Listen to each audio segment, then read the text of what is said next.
Oh, she does know. She does know. She does know. But according to her, we Christians have not gone through any kind of. Put your hand up if you know about the Janissaries, the kidnapped Christian children who were forcibly converted to Islam. Put your hand up if you know about the Janissaries. Did you know about the Janissaries? No, she didn't know. So this kind of BLM, liberal progressive rhetoric that says that we Christians have gone through no trouble is the utter crap, the utter rubbish that we Christians need to be correcting in the public sphere. Because this lady has just spewed out a lie. The political reasons. There's definitely more than 6 people in this. What Christians went through, but she said Christians have been through no trouble at all. That is the narrative of the liberal progressives. Next question. Generally accepted by you. It's not generally accepted by me. No, generally accepted not by me. No. I could be wrong. I agree. I could be wrong. So the question, the statement is, I haven't mentioned the massacres of Muslim Muslims. Shamsi. But notice again, the double standards. You white Christians, you've done this kind of crime, but totally ignorant of 1400 years of Islamic slavery. Oh, Mr. Steve, how are you, sir? Sorry, I missed your thing on Friday. I was working. Most of the TV crews didn't. Yeah, I know. You're everywhere. You're just, giving it to the man. This is Soho Friday night. So, yeah, Friday with Piers Corbyn. Yeah, there's a few video clips and YouTube clips and ITV News. Apparently, I was shown quite. You were actually on ITV News. Apparently so. My God! Apparently the 6 o'clock. That's it. 5 o'clock, That's it. Your ascendance is beginning. Yeah, maybe I should be trying to. Into the. He knew they were dead. He thought. That's what I mean. It's like. Police! I was drunk as this guy. You're not like I know. Yeah, completely. No, I saw Simon's thing, and there was a few you could tell a few had been had. At least, when I get drunk, I don't get Larry to the police, but he was a little bit Larry to the police. Simon. Oh my God! Oh wow! He went there. Nick. Nick, When did you arrive? I tried to be off the Okay, it's been a few hours. overdose. I actually Quite a lot of people in, more than I was expecting. Yeah, because I thought this lockdown business, rule of 6, nobody gives a crap. Apparently the police are really worried about Hetto with her Charlie Hebdo. Oh, have they? Oh, okay. Well, after okay. Paris. Yeah, because I actually brought some. I brought I've got some too. Hold on. Bring your Kruger out. Because I was told online that I don't have the balls to come here and show a Muhammad cartoon, a Muhammad image. So they like old. Yeah, Persian these are the ones from Iran. Yeah, these are the ones that are sold in Iran all the time. Yeah, really? they're Just common. Nobody cares. Nobody cared until the Danish cartoon thing. There are literally. I was talking to Raj. There are literally murals from like 1307 and 1705 of Muhammad on walls and stuff. Well, you better go and do your thing with that. Hold your camera. Yeah, I'm here. Actually, I want to make a little thing because I did bring the Charlie Hebdo ones as well. But I want to initially show these as like, this is what was going on, and nobody was. Boy, no problem. Exactly. And actually, on the same piece of paper, Jesus. Yeah. Which nobody clearly cares. But could they say that's a Shia thing and Sunni don't like it? Oh yeah. That's what they say anyway. That's the Sunnis don't. But then the thing is, I don't even think it's all Sunnis. I think it's a particular this Wahhabi Salafi Sunni. It's not really even because I'm sure, like in Indonesia and stuff, they probably have some murals and stuff. But it's this particular strain of Islam which is doing all this. Did you change the subject? Did you see see that Halima was saying that she was going to come here today? No. And Raja said to me, get a photo. Oh my God, definitely. How would you identify her? Exactly. And is she going to be uncovered? How would you know? And yeah, and if kind of looking around thinking, could that be? But the thing is, A, she could be wearing a mask. B, she could be in full friggin' burqa. Yeah. If I see a female in a burqa, I'm recording that anyway, just for the sake of it. You know, niqab and all that jazz. So yeah, you wouldn't know. You wouldn't know. She had just Suleiman came on one stream that I was looking at. You know, if he's the sort that she's hanging out with him. Oh no, she's. I mean, I don't know much about her. I'll be honest. I'm gonna be, full disclosure. I don't really care about these people that much. But from what I heard, she can be a full-in jihadi Jane. She's.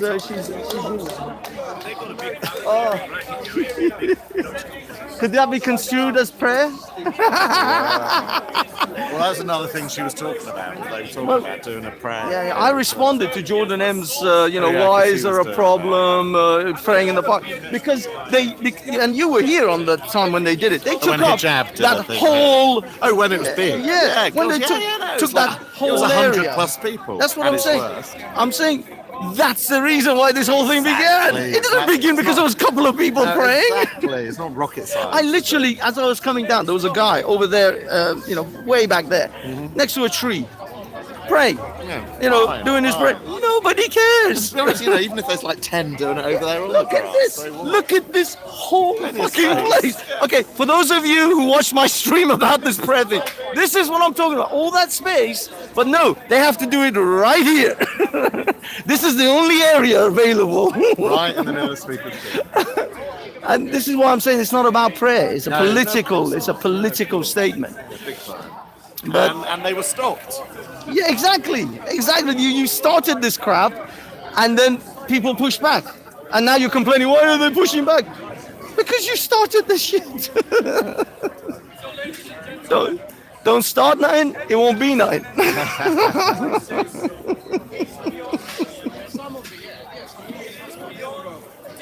Oh.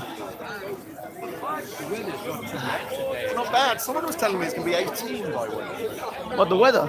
Yeah, that's why I wore like 12 freaking layers. You have no idea how many other layers underneath I have. It's really slim now. It's all clothes. Yeah, normally I'm like about 8 stone. But nobody's going to buy that, are they? I'm not wearing that much clothes. But yeah, it's crazy. I was expecting Pavlov actually. Pavlov said he might. He was attacked yesterday. Did you hear? No. He was beaten up quite badly. Are you In serious? Trafalgar Square. It was at the COVID demo. Yeah, the I saw his video on it, but No. by who? I don't know. We haven't been able to work out who it was. Because I don't know whether it was like a person in the protest or someone opposing the protest. I'm guessing it was probably an opposer to the protest. Yeah, but nobody's ever had any. A young skateboarder.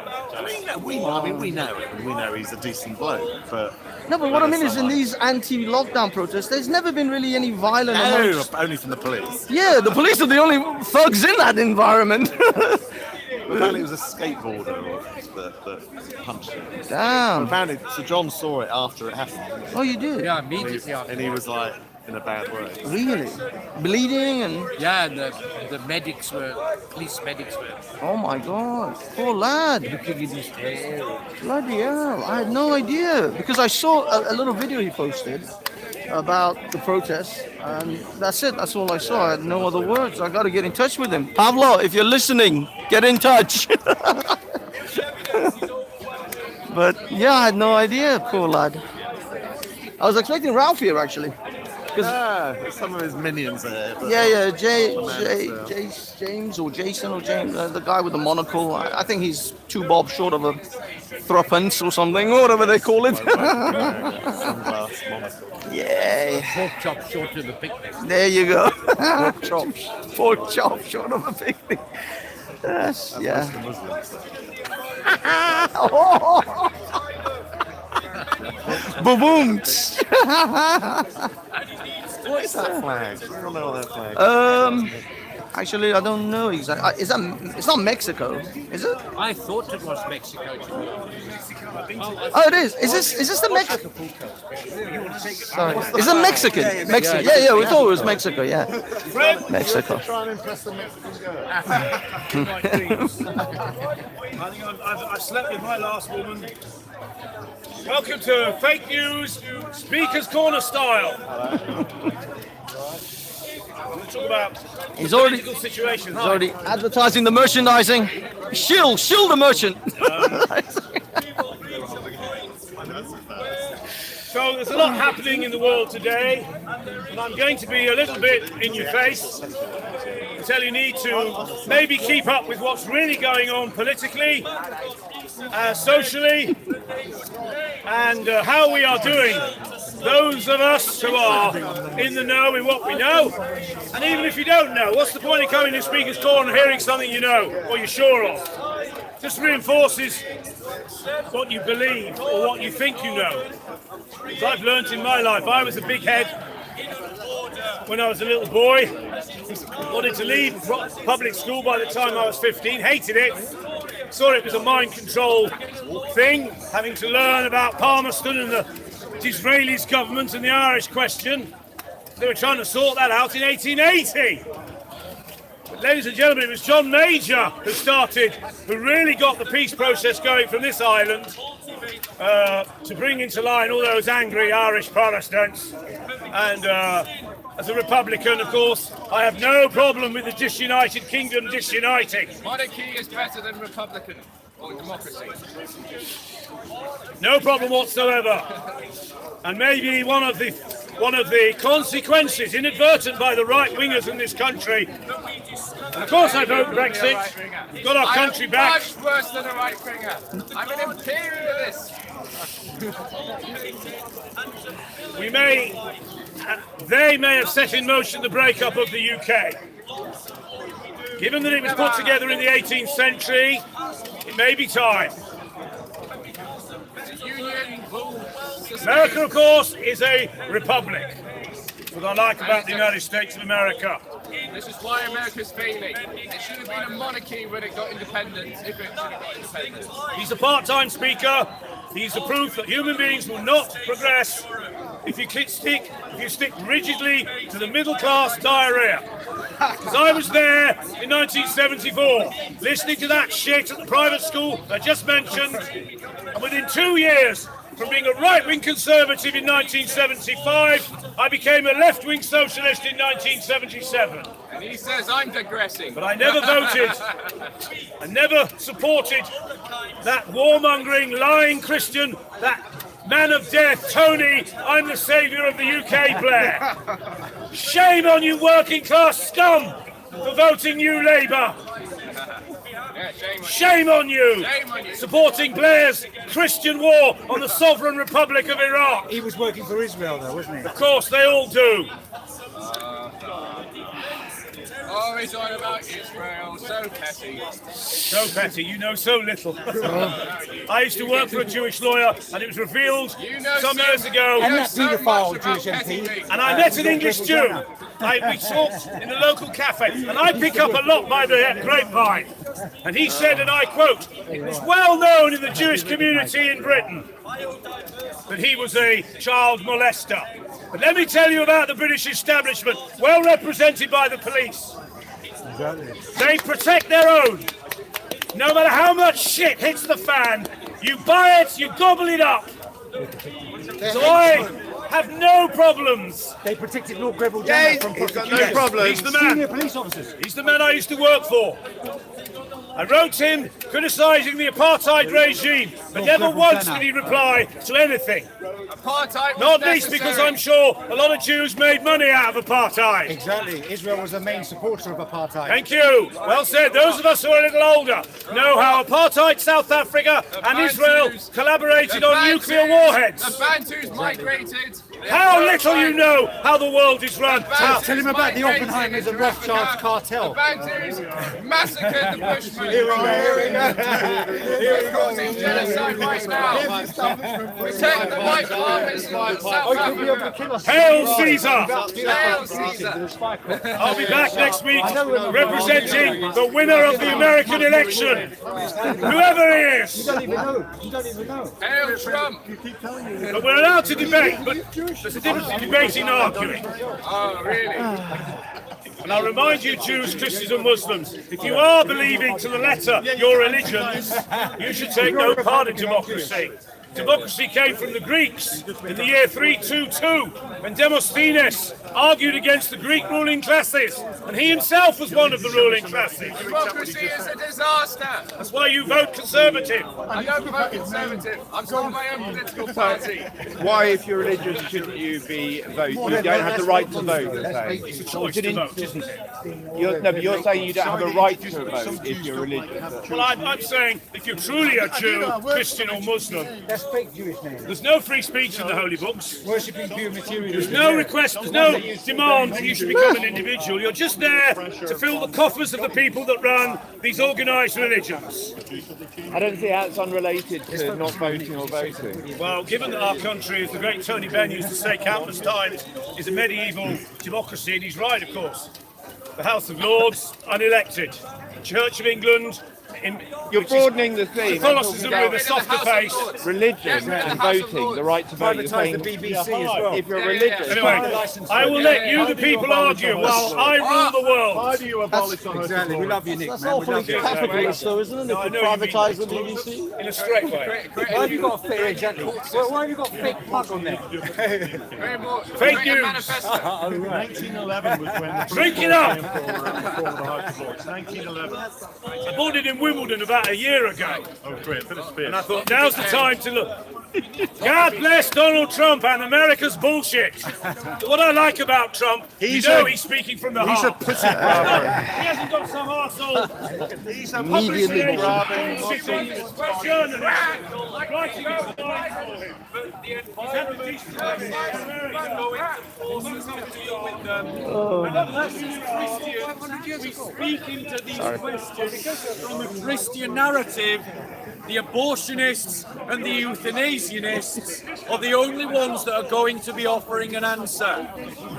We have to offer an answer to the question of global population that comes from Christian origins. The education of women around the world is essential to reducing human population. Yeah.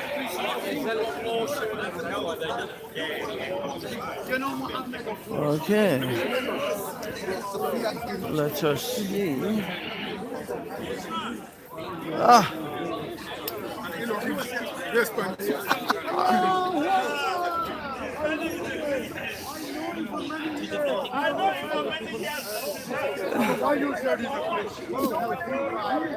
Where's Hatun?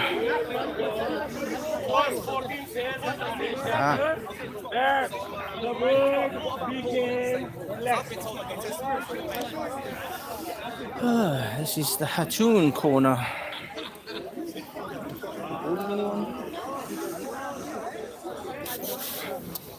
All right.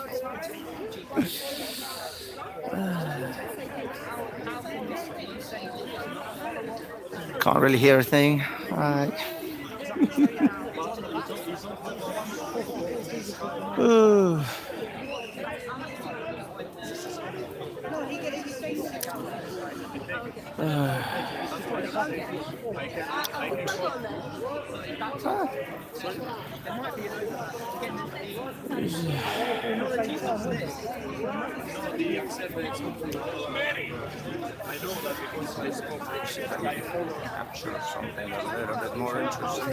Sorry guys, I can't get any closer. It's Hey, how are you? How's it going, guys?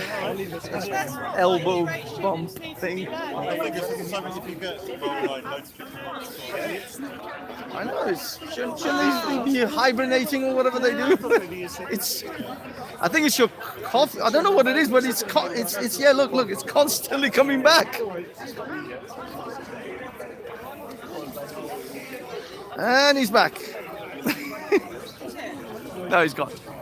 He flew over your head. Hey.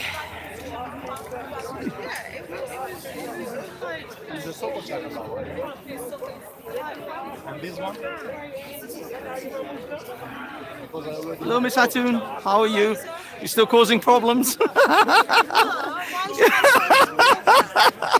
should I cause? You're still causing trouble. I'm not causing trouble. Islam still exists. Yes, and do you know what happened on Friday? Yes. Yeah. This is why I've actually come in unison.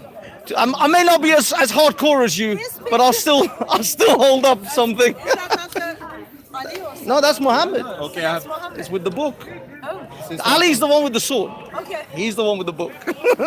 Thank you very much for everything, and maybe see you next week. Yeah, Or Sunday you're here, yeah? Yeah, I'm here for Sunday. Okay, see you next. If you stay around, you're gonna go through some. Yes, I'm with my brother and with friends. That's why I have to take a little bit. My brother is this one who is smoking. I think you see one time. Yeah. Yeah. Your brother is me. No, it's this. Yeah. Okay, thank you very much. And God care. bless you. God bless you. Yeah, nice to meet you too. Nice meeting you. He's not almost there. He's there now. No, You it's need there to because he had the get name. there. Yeah, You need to I'm get near. there. Yeah. Thank you. Take yeah? care. Take Bye. care. Nice Thank you meeting very you. much. Bye. Have a good one. Where was he from? Albania. Albania. Oh, Albania. Yeah. All right. Interesting. Do you have a YouTube channel? Sorry. Yeah. Right here. I have my own merch. Oh, Banksy-style. Ah. Yeah, I've been. I follow the antics of the Speaker's Corner guys. Yeah, so do I. Yeah. I'm a It's big fan of DCCI. DCCI. Yeah. I like Hatun and her antics. I'm a fan of the instigators and the aggravators. Well, especially what's happened in France. Exactly. Because yesterday I actually changed my avatar to the picture that you saw in my pocket, and there was a whole eruption of complaints. Really? Yeah, from Muslims, obviously. And I said, the fact is, the Shia, that picture is actually in the Shia wall. Yeah. The Shias don't have a problem with pictures of Muhammad. Really? Yeah, these things are sold in bazaars and streets. This picture. Oh, serious? My grandmother had one on the wall in a frame. So Shia is Iran, Pakistan, some parts of Afghanistan, some in Afghanistan, some in. Is Albania Shia? I don't think so. I don't know, but I don't think so. Okay. But majority is Iran, Iraq, southern Iraq, and sort of Afghanistan, Pakistan. Oh, really? Yeah, they have some in there. Although, as I said, they have a very different take. Yeah. And there are murals of Muhammad on walls that were painted like in 1303. I looked them up yesterday, they're like 1303, 17 or whatever. All sorts of different pictures of Muhammad. Drawing Muhammad was not an issue. Yeah.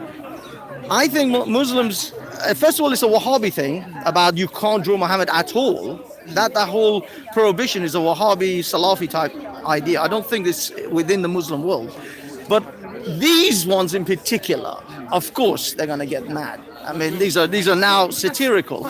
But that's on them. That's not on the free world. You know what's crazy though? You know what's crazy is by what that man did to the teacher, it's only going to make the far right grow tenfold. Well, yeah, exactly. It's going to encourage even more people to, first of all, to be more anti-Islam. Yeah. Which, in all honesty, I'm not terribly worried about. I don't want people to be anti-Muslim. Yeah. Because Muslims are the victims of Islam, as far as I'm concerned. It's like saying I don't like Nazism, but I don't have any problem with Germans. But people have to take responsibility as well. But you of know? course, yeah. I mean, they are the ones who are worshipping or following this religion, so they should be at the forefront. They should be at the tip of the spear of battling against the extremists and the crazies. Yeah. And if they're not, I mean, right now, I would have expected marches in the streets by Muslims saying, "Not in our name. This man doesn't represent Islam." Don't hear a thing.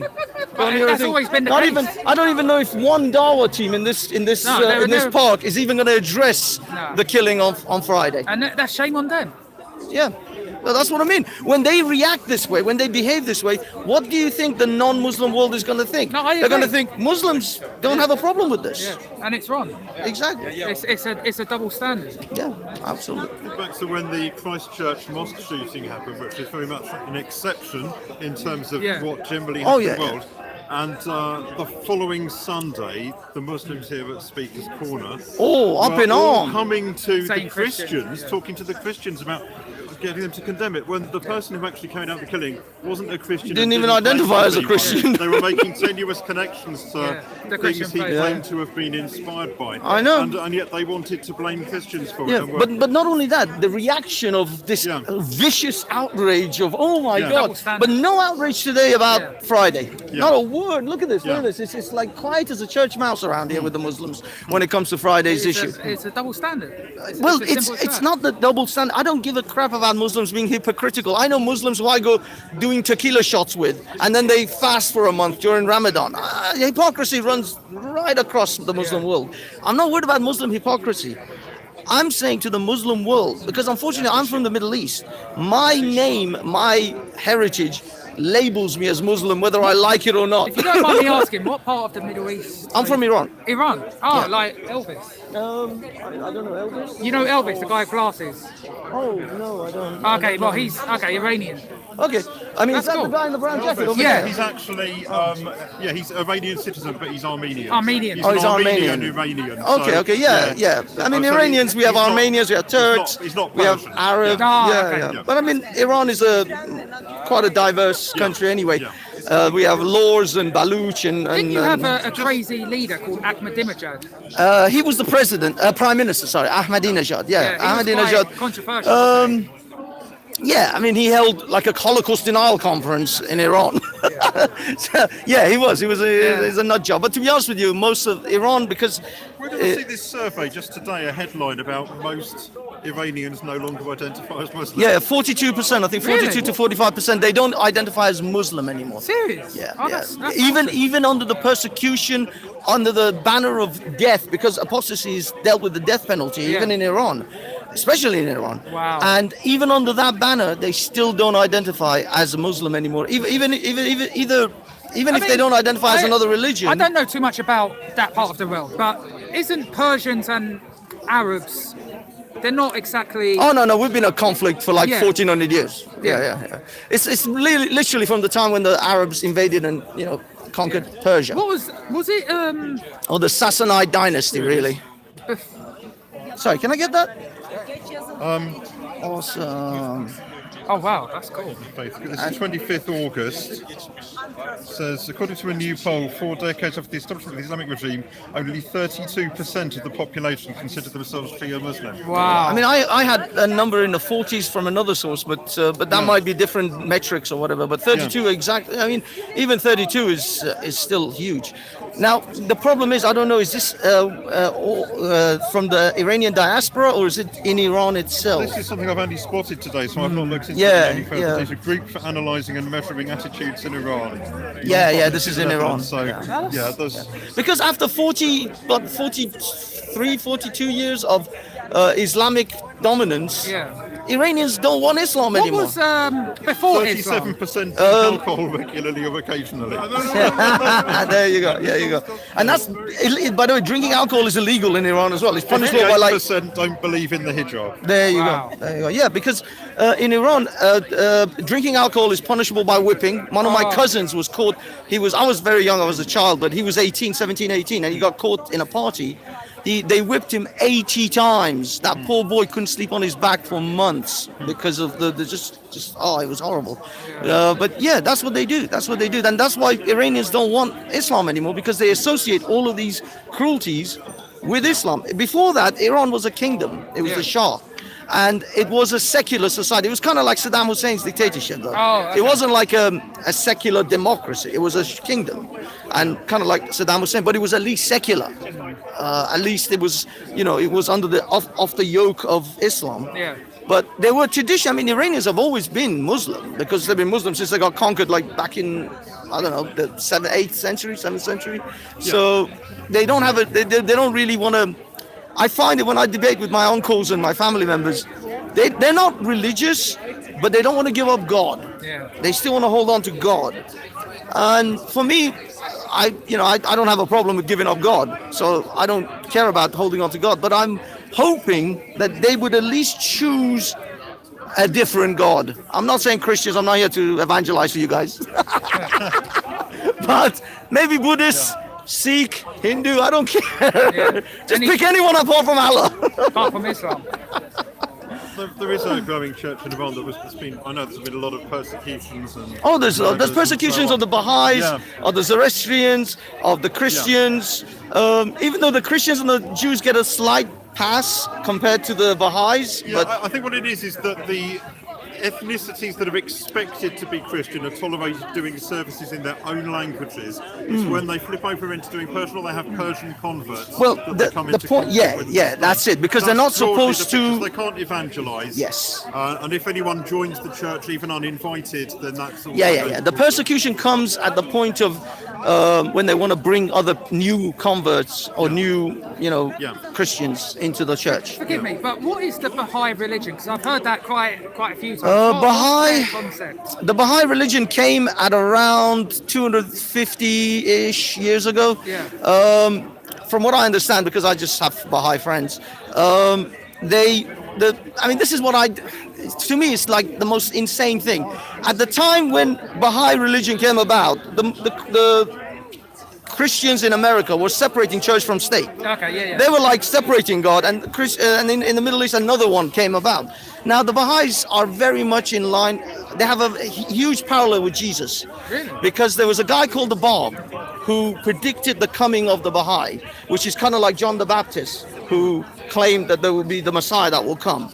So there is a thing there. I don't know about baptism, they don't have that, but then the Baha'u'llah came. Yeah. The Baha'u'llah is the prophet of the Baha'is, and he then brought a whole bunch of doctrines and preaching. They're very, very hippie, wishy-washy. Everybody is fine, all the religions are good. But it's quite a small movement though, isn't it? Yeah, but it's a hippie as shit. Oh, really?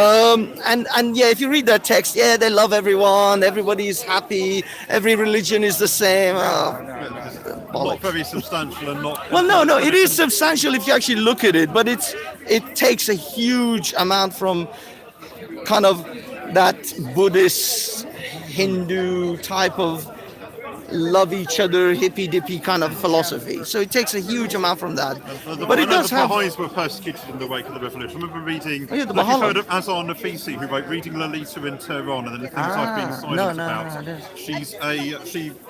She is Iranian or Persian, and she moved to the US to escape the regime. Her father was the mayor of Tehran, and I think that's what led to her. Maybe. He was put in prison by the new regime after some time. Possibly.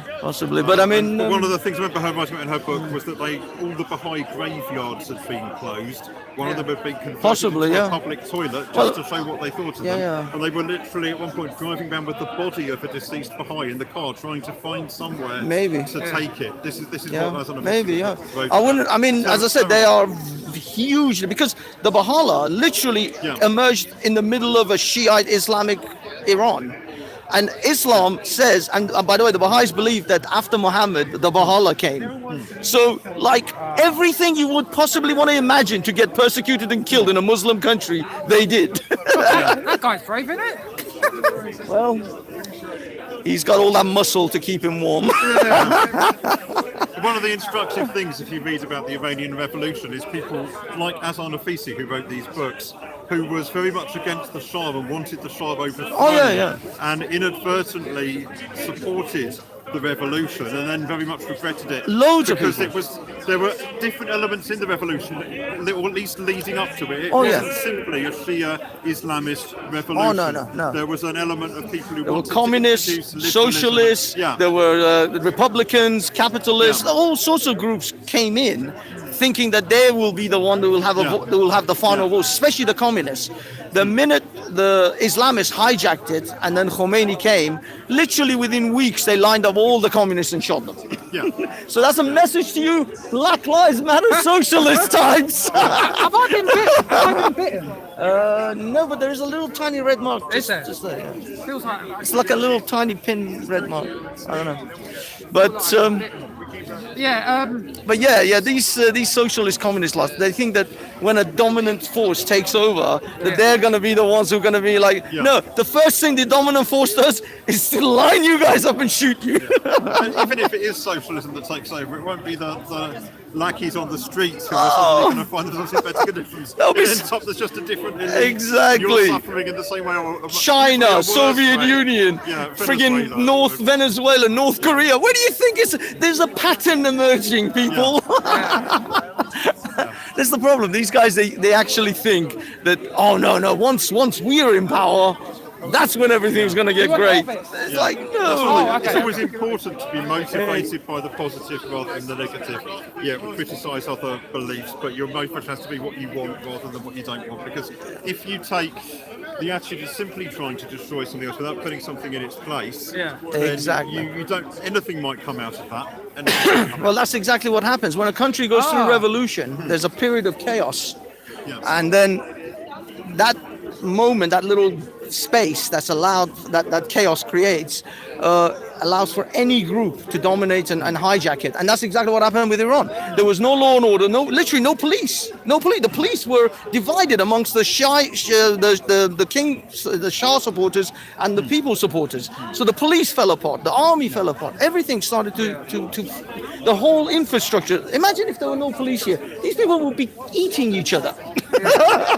Let alone you've been at the violent end of these fucking people enough times yourselves, and I'm sorry about that day. I couldn't help or anything. I'm always occupied. One of my hands is always preoccupied. I grabbed the guy with the book, and it slipped out of my hand, and then it all just went. And it's terrible. But what I mean is, people, if there's no law and order, if you watch the film The Purge, it's exactly that's what's going to happen, and that's what happened in Iran. There was this gap where there was literally no law and order, and then the Islamists, they came because they established law and order. Actually, they grounded everyone and like, okay, guys, we're gonna have to calm down. Let's get things, because people were burning embassies and the American embassy attack and all sorts of things were happening. So people would rather, this is the thing about people give up freedom for security. They do that so easily. And so people were like, okay, these guys, at least they're keeping the place together. Then my business isn't going to burn down tomorrow, so I'll go on them. And then as soon as they gained a little bit of power, they used violence and fear to solidify their place, and people just fell in line. And then before you know it, that's it. 40 years has gone by. We have to watch now for that potentially happening in the US. And anywhere. As a result of that, unfortunately, it can happen anywhere. Absolutely. Absolutely. That's why one of the things that concern me is these double standards in policing. That clip of David Curtin challenging Sadiq Khan of the London Assembly on this the other day, where asking him why he'd given completely different messages regarding COVID and the lockdown, depending on which group was demonstrating. Protests, It's immensely important that the same law is applied to everybody. I'm not in favour of the lockdowns anyway. Exactly. So I'm sympathetic to lockdowns being breached in a sense, and to people demonstrating against them. But if the authorities, if they do have such a thing, they need to treat anybody exactly the same way. Whether it's anti-lockdown protesters, whether it's Shia Muslims gathering at Marble Arch, or absolutely, or a Patriot group, whoever it is, the treatment must be exactly the same. It can't be based on politics. Absolutely. Otherwise, the system's broken down, and then you get to the point where people haven't got a stake in the system anymore. And it's no longer anything that could be called a tolerant system or a liberal system, and once you've removed people's stake in it, you can expect their politics to change. This is it. Black Lives Matter protest happening today? I don't know. Oh, okay. I don't know. I'll be honest, I'm not part of that unique grapevine of like messages that people seem to be part of. You have to follow the right people on Twitter, that's what I mean. That's what I mean. I always miss it. I was like, I turn on my computer, I'm like, what the hell was this happening today? Video clips exactly. I'm like, shit, no one told me. Could have been that. Because I actually want to occasionally, like a Saturday or a Sunday, follow some of these protests and like get some footage. But I'm so oblivious to what's going on amongst these people and the messaging services or whatever they're part of. So yeah, I got to get in touch with some of the people who do know, because like Atheist Steve tends to know, Atheist Steve. Yeah, he tends to know some of these protests that are taking place. So I got to get in more, like message him. Anti-lockdown ones. Yeah. He seems to know about those. A few other guys seem to know about a few other protests that occasionally take place. I think in terms of anti-lockdown, I suppose it would be Jeff Wyatt and Piers Corbyn. Yeah, I got to follow him. Pick up on well, he is. I mean, if you're dealing with environmental issues, if you're dealing with the lockdown issues, this is political things. I think he's off beat, isn't he? He's not tied to anybody else. No. He's not tied. He's doing his own thing, and whatever you think of some of his politics, you have to give some admiration to him for being prepared to take risks and stand up for. And he is consistent. He has. I mean, you may think he's crazy or he's kooky, but he's crazy and he's consistent with his crazy and kooky. But his heart's in the right place. I think so. But I don't know. I mean, in all honesty, there's always a danger in talking up a person, because then it turns out, they also said such. Yeah, and then you get tied with that.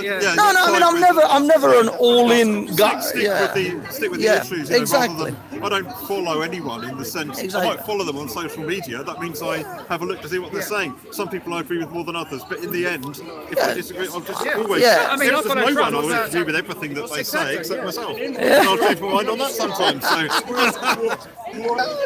I know, it's crazy. It's true. But yeah, I mean that's the main thing is I don't have any sacred cows or any messiahs that I follow. I just whoever seems to be more reasonable at the time, I'm like, okay, they seem to have a reasonable point, and then if they suddenly go crazy, I'm like, no, I'm no longer. This guy just took a left turn, and I'm not with. So yeah, I mean at the moment, I think it's just. Yeah, at the moment. What happened in France was just awful. Yeah. It was But the thing is, right? When you look at the European Union and you look at Poland, Hungary, Lithuania, countries that say to the EU, we do not want migrants. Can you really blame them? Exactly. When you see what's happening. How many terrorist attacks? How many beheadings have been done in Poland? I don't like to say that because there are many good. Of course, there's not all. Hashtag not all. But can you blame some countries for feeling like that? Well, yeah, Hungary. I mean, the Hungary's biggest. The Hungarian foreign minister. He's like really outlandishly, outspoken, and he says, how many terrorist attacks have we had to deal with in Hungary? You know why? Because we don't bring them here. We don't take them. How many stabbings and how many bombings we had to worry about? No, because we won't have anything to do with these people. I can't believe it. Or even if they have, I mean, I'm sure there are Muslims in Hungary and in Poland. It's a very but it's exactly such a tiny minority that tiny minority doesn't have the cojones to do anything because they get crushed. And what I like about Eastern Europe in particular is if you don't like it here, they will literally tell you to go. Yeah. And I don't think that's a bad philosophy to have. Yeah. If you don't like the rules of the particular country. I agree with that principally. But the problem is when it comes to countries like Britain, when it comes to countries like France, it's different. There is historical reasons why certain groups. There is a reason why Algerians and Moroccans are in France because France colonized Algeria for decades. I don't know for a couple hundred years. So there is a historical context there. It's a historical context, but I mean, effectively, before the revolution, Algeria and France were one country. You could go freely between the two. But the French were all expelled from Algeria. Yeah, of course. And, at the same time, de Gaulle said we'll have to do something about the Algerians, and then he didn't do anything. Exactly. So he could have justified expelling them all at that point. He could have, or at least certainly. Like they've had between Greece and Turkey. They've had an agreement, and they said they've done we'll keep. Yeah. Well, I mean, the thing is, this is the problem with like. Unfortunately, liberal Western philosophy of societies is that they want to keep their liberal Western, we can live with everyone kind of ideas, but yet always give in or always give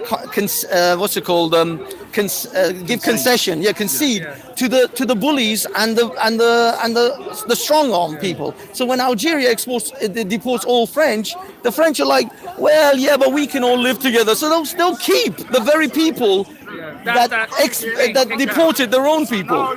So they'll keep effectively, I say, the enemy within. And then that group grows up, the generation after generation, with with delusions of persecution and oh, they persecuted us. Oh, they've pushed us all into the outskirts of Paris. We're all living in enclaves and in ghettos, and so now we are justified to go and kill your people. And this is what I was listening to last night when we were talking about the beheading in France. The Muslims were saying, yes, but the French have persecuted the Algerians and the Muslims for so long. The Muslims are all living in enclaves and ghettos. I'm like, that justifies you beheading someone for a cartoon. That's your justification for this. Nothing justifies that. Boom. This is the thing. If you listen to Muslims, especially online, because they feel more comfortable saying things. These Muslims here, they're blatant liars. I would buy a car from a second-hand car dealer in a cheap suit before I believe anything anyone here says. The Muslims here just lie like they breathe air, like fish drinks water. So forget these ones. But the ones that online, they get a bit more comfortable. They're sitting in their living room, in their bedroom. They're a bit more relaxed. They're a little bit more laid back. It's like 2 a.m. Then the truth comes out. And you will see how they will justify the beheading of that man all over the fucking internet. Just check out Muslims when they're online, when they're in their comfort zone, and you will hear them say the things. I've been saying this for years because I hang out with most of my friends are Muslims. I grew up in a Muslim household. I grew up in a Muslim country. Like I say, I think most Muslims are decent, good people, but it's just what I don't like is this lack of freedom of speech, which only really offends many Muslims and no one else. Well, you could criticise Jesus Christ, but you won't have Christians demonstrating about that. Exactly. Well, this is the thing. You might have Christians demonstrating, but they wouldn't act violently. I printed this. I would go out and demonstrate if someone, but there's a huge difference between expressing a view, as I wouldn't. The thing is, I printed this. I wouldn't, because whatever someone came up and said to me about Jesus now, although I'm a Christian, I'm not going to do anything to that person. All I'm going to respond to is if the person acts violently themselves. No, but this is the thing. I printed this for this exact reason. This will probably get me killed. I will never fear anything from showing this image. So what is that? This is Jesus. This is Muhammad. Ah, okay. Technically, but this I will never have to fear anyone doing anything to me because I showed this. Say, but it's no, just but most people, 99% of Christians wouldn't even say a word to me about that. I may get beaten up because of that. In fairness, if you were to show that some part of South America, it might be a different story. They'd be have these. Catholic. Yeah, probably be, this is a Catholic thing. Or it could be Orthodox. I don't know that. Yeah, but what I mean is, Greek. I think that's Greek. Oh, it's Greek. Okay, sorry. Yeah, they'd accept that. But the thing is, they have pictures of like these in churches. Yeah. Oh, sorry. I thought. Okay, Jesus. I thought you meant, sorry, that's my fault. I thought you were. Okay, I thought you meant behind. No. But what I mean is, this is the crazy thing about it is that this simple act of just showing 2 pictures, one would literally get you killed, and the other one, nothing. No one will even bat an eye. It's not even a conversational piece. That's how sort of blasé and unimportant. It's getting scary though. Like our freedoms are slowly eroding. You know, it's getting scary. That's if you take the view that anytime someone expresses offence, because this is the danger we're in, that the thing to do about that is to apologise and step back. Eventually, you're left with no ground at all. That's the way you just keep walking and walking. Yeah, absolutely. Oh, you're live. Oh yeah. This has been streaming. I've been trying to record Hatun. Unfortunately, I can't hear her. Oh, sorry. No, it doesn't matter. We were talking anyway, so I just totally forgot. Wow. But occasionally, I try to get a little bit of. She's the lioness of Speaker's Corner. So do you just mainly do speaker corner? Oh no, I actually mostly do my own commentary. Do you speak over the? Yeah, I do live streams and stuff like that at home, and I make like still pre-recorded videos and stuff as well. But when I come to Speaker's Corner, I just do a live stream and I just capture everything. And this one's recording as well. This one can record for 11 hours. What's that? It's just a little GoPro type camera. And they can hear you right now. Yeah, everybody can hear us. But the thing is, that's pre-recorded. So if I want to take a clip and edit it and do something with it later, I can do that. This one's live streaming, so there's people. Someone who doesn't know where to put the bread. What's up, listener? How big are you on YouTube? Is it? Oh no, I've only got like 2,000 subscribers. Well, it's still good. Yes, but it's Hatun's like 50, 60,000. She's killing it. But yeah, I don't know, man. Okay. Scary. This Oh, might- sorry. this Yeah, might- you. no, you that's go. good. It's good. It's good. Have to get her home. Did Aisha knew where the babies are coming from? Yes. Okay. Bring up some references for me, and then I will bring up some references. This is common sense. That's Do I know how common to get sense. home? Do I know how to Yeah, that's very common sense. So that is very. Okay, you know what? Babies come from trees. I need my Muhammad. You know what? No. Let's say she Muhammad babies would be come from awful. Well, what's the difference? Or let's say she for babies. So give us the evidence. No, so Can we make a bit of space, please? we Let's move right identify those issues as someone who will be mature. I'm going to give you the sources where we will see actually poor Aisha was just a child. Poor Aisha was just a child. And she didn't even know where the babies come from. She didn't even know what is the real human and what is the dog. My sister is 5 years old and she knows where babies come from. Everyone knows where babies come from. Oh, well, Aisha didn't know where the babies come from. Sister's common sense. Aisha didn't have common sense, but you identified Aisha as old enough. So let's see. So, by the way, can you bring up the examples for me where you identified Aisha as old enough, mature enough? Oh, he's gonna do that. I have a question. 9 years old, yeah. And we need to 9 years old. 9 years old now is completely different to 9 years old in the year 600. Is it? How did they change? Has humanity evolved or something? Have we mutated? Have 9-year-olds mutated? Excuse me, come on, don't you know? In 7th century, 9 years old were making babies after babies after babies. 9 years old were walking around with the full form. It might have been, but that's wrong. That was wrong, though. But what I mean is, we can make mistakes, but we correct the mistake. We say it was wrong, and we move on. Yeah. Why? From 9 years old. But do you think a 9-year-old could have a baby? Yeah. So 9-year-olds were bigger in the 7th century than they are now. They were taller. No, because you got to realize there is a physiological aspect to 9-year-olds. No. The thing is, there's a physiological 9-year-olds can't have children without dying. It's the first time someone critiqued 1905. Search it out. 1905. Just in medieval times. Yeah, that's what we call it backwards. It was a backwards time. We're talking about 1905. Yeah, backwards time. Are you giving me the reference? Christians. What's the name of the reference that shows me Aisha was mature enough? Sorry, excuse me. Sorry. Sir, finish me. This married girls that was 7, 8. King James. Finish the conversation with me. Okay, this is what happens. Muslim man came to. I'm sorry. We're having They were having a discussion. Came to challenge what I've been saying. Also, can we just turn the camera what's your point? there Sister, what's your point? What's your point?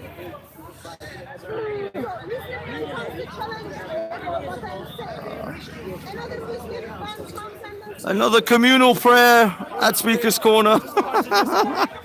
Look, personally, I don't care. They're all the way over there, but technically they're breaking the rules. It is against the rules to do that.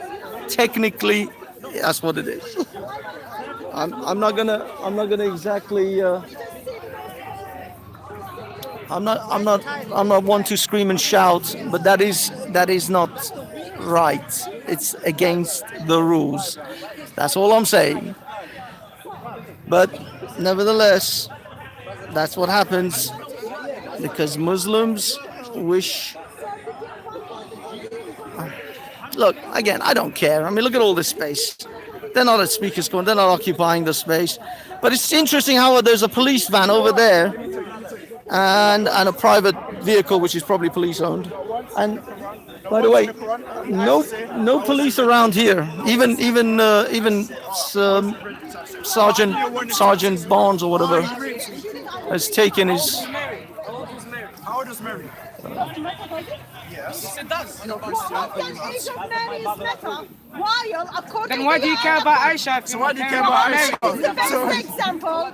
You care about your own religion. Why are you coming at other religions? It's the best example to humanity. Your feelings are being hurt, you have to still defend. Doesn't matter. Even your feelings are hurt, you still have to answer the basic questions. Now, let me make a point. Let me make a point.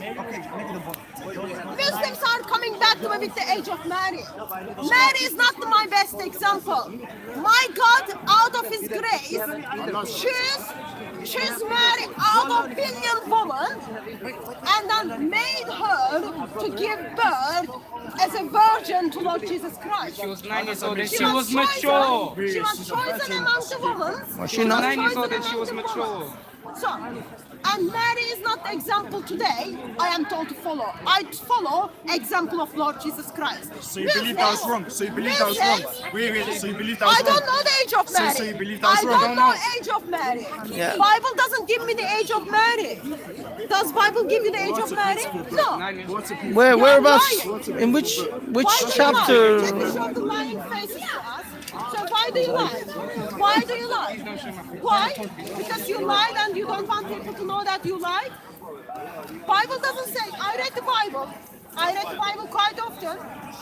And Bible doesn't tell me Mary was 9. So why did you lie, sir? Read the Bible quite often while you're hating. So why did No, I you mean, lie? if it's in the Why Bible, did you lie? chapter, verse. Why did you lie? It'd be easy. Why do you think it's all right to How old lie? is Mary then? Bible, I don't know. I told Well, you, exactly. Bible doesn't give me. We don't have. Give me the age of Mary. We don't have it. It's not important. It doesn't talk about It it. doesn't tell me. So I cannot force the numbers or the words in the Bible. It is not that. But here's the bottom line. Jesus is my example. I follow Lord Jesus. Muhammad is your example. You follow Muhammad. Where did you get 6 from? You don't, Listen, But do you know? what did you get 6 don't from? follow Muhammad. What did you get He's 6 supposed from? to be. He's supposed we're to not be. Christians. What did you get best 6 from? Example. We're not Christians. What did you get 6 from? See? It's not actually 3 gods. What did you get 6 from? It's not actually 3 gods. Is it from Quran? Is it from Quran? Is it from Quran?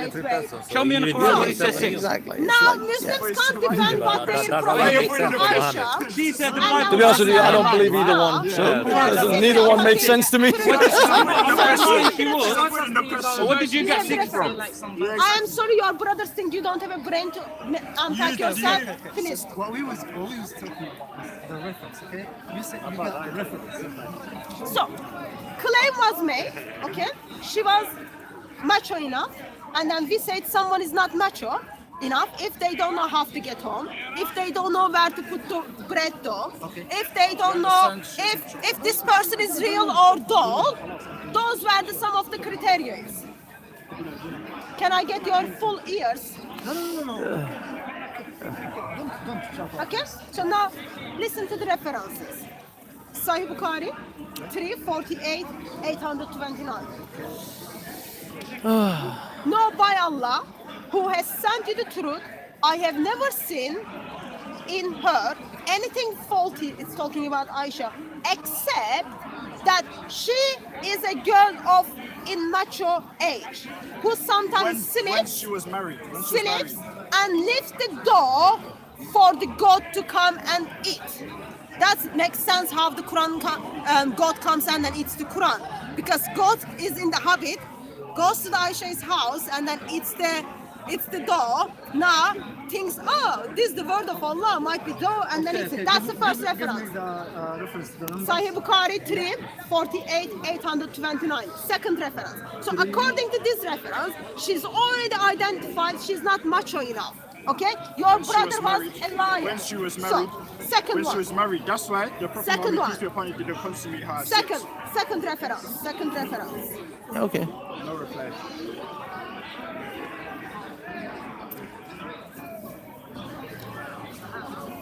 Abu Dawud 41 4914. 41 4914. 14, 1 4. 4,000. 4,914. 4,914. Okay. Aisha was still playing with the dolls. Anyway, 6 to 7 years after the marriage, because of the Battle of Kabar, took place. Okay, in 7th Hijrah, and the siege of Tabuk took place in Rajab 9th year of Hijrah. Okay, so while Aisha is on her 40s, teenage, she's playing with the dolls. Listen this very carefully. When the Apostle of Allah arrived after the expedition of Tabuk or Kabar, the dove raised at the end of curtain, which was hung in front of her. I didn't get it. So again, 4,900. Abu Dawud, 4,914. 1 4. Okay, the dove raised and at the end of the curtain, which was hung in the front of her storeroom, revealing some dolls which belonged to her. He asked, "What is this?" She replied, "My dolls." Among them he saw a horse with the wings made of rocks, and then asked, "What is this I see among them?" She replied, "A horse." He asked, "What this is on? What is this?" Sir, your brothers don't want you to speak to me. If you are gonna, okay, in that case, just follow. That he's just giving me distractions. What is this I see among them? She replied, "A horse." He said, "What is this that it has on it?" She replied, "2 wings." Yeah, but he doesn't know. "A horse with 2 wings." She replied, "Have you not heard that Solomon had horses with wings?" She said, thereupon the Apostle of Allah laughed so hardly that I could not see his molar teeth. I could see his molar teeth. I'm not finding 4,914. Go to sunnah.com. Abu Dawud. Sunnah.com, and then you can put in the search engine, and it should pop it up. No, I'm talking about the actual. We went to the actual book, it's not there. Abu Dawud, 4,914. We went to the book, it's not there. It is there. It has to be there because all my hadiths are copied and pasted from sunnah.com. It has to be there. Unless they change it. Book, I'm telling you. Find it, sir. That's your issue. Like, if you can't find it, I can't do much about it. So all those hadiths simply tells me Aisha wasn't macho enough, but you are telling me she was macho enough. She's in her teens. She still doesn't know what is real doll and what is a person. Real person. So, okay, my question to you: what's the thing that she get married on that age, or you claiming which is like they had sex? She's too young and had sex. Actually, you haven't. It seems you haven't heard my argument because your brother was simply telling me, actually no, Aisha was macho enough. So I'm making a case. Aisha is not macho enough, and also I want to add the teachings and actions of Muhammad is causing not damage to humanity, but also damage to children. How is that? A man in his 54. How old are you, sir? I can't. Let's say 30-ish, late 30s, early 40s. This man, according to Islam, I don't want to give details. This man can have sex with a child who just had her period. Her boobs are not developed yet. I would rather not. Thank you. She doesn't even Don't know use me as a. You're saying that's wrong. Yeah, you're saying that's wrong. I'm saying. Is that wrong? You think that's not wrong? When Mary got married to 14. Yeah, that was. Yeah, but the thing is, you see. That's the thing, you know. Because let me explain the difference. You can do that, but you know. Well, I can't because in my brain. Yeah, it's in your brain. Yeah, but the thing is, She's saying it's wrong. According to Aisha, No, Aisha no, herself because says, the difference is the difference is in the original in the Islamic tradition. No. I'm not saying in the back in the day. I'm saying the reason it matters today. You see, nobody cares. I don't care what Genghis Khan did. I don't care what Caesar did. They were lived hundreds of thousands of years ago. Who cares? They did whatever they did then. What matters is that the Muslims are told the example of Muhammad is valid for all time, and he is the greatest example to mankind.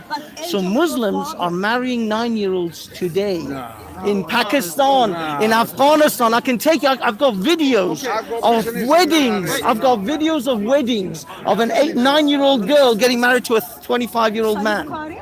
I've got videos I can show you. This is happening. This is happening today. so you can't even answer if you have a problem with What? That Muhammad, you're saying that in the teaching of Islam, Muhammad is not the greatest example? See if it's there or not. What? Muhammad said married the young girls. No. I'm saying Muhammad is the greatest example. 65 verse 1. Muhammad is the greatest example for all mankind for all time. And if you follow his example, you can marry 9-year-olds. He's telling you what to do and what not to do. Yes, and he's saying my example is the greatest. We're gonna see in the. I know what you mean. I get what you mean. That's what I'm saying. We're gonna see now if there is in Islam. Muhammad like saying do that. No, it's not whether he says it. It's like look, you say Muhammad ate halal food, so I eat halal food because I follow his example. No, he told me also eat halal food.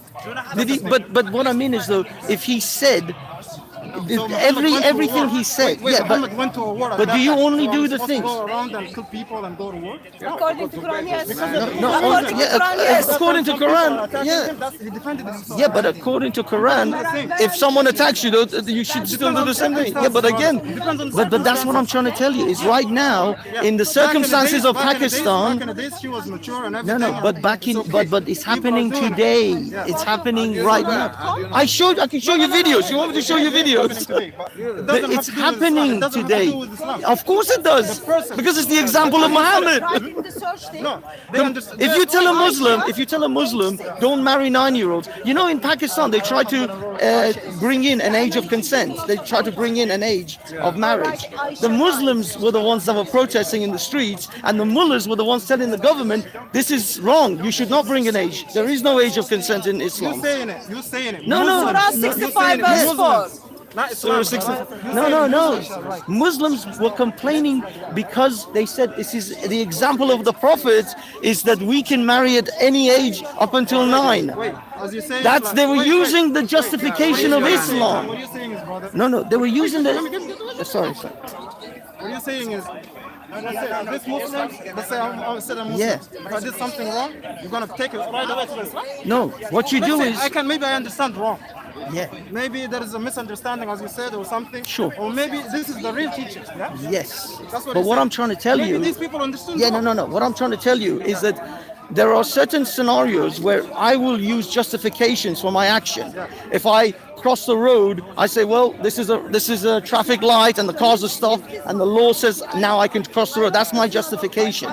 There are times when Muslims say, I want to marry this 9-year-old.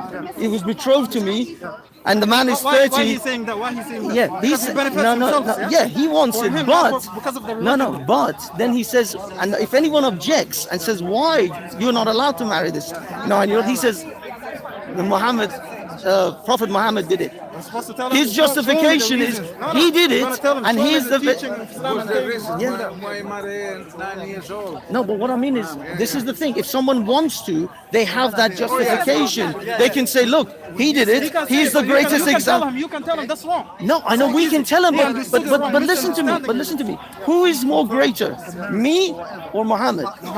So who's the example you should follow? Mine? Muhammad. There you go. That's what I'm saying. There you go. That's the whole point of the argument. He gets it. It's logic. It's just simple logic. Sir, can we get some help with the English? I'm sorry. Okay? What is? So if someone says they consummated the marriage. What does that mean? Consummation is when someone actually has sex under marriage under marriage night. Well, at least that's what. Well, I'm not English, but that's what I understand. Is when sexual intercourse has taken place is consummation. When he had sexual intercourse with her, okay?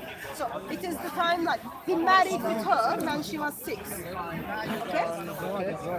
Sex took place when she was 9. Do you have a problem with that? Like, are you finding difficult to believe in that? No, actually, even though if that happens, and why you like saying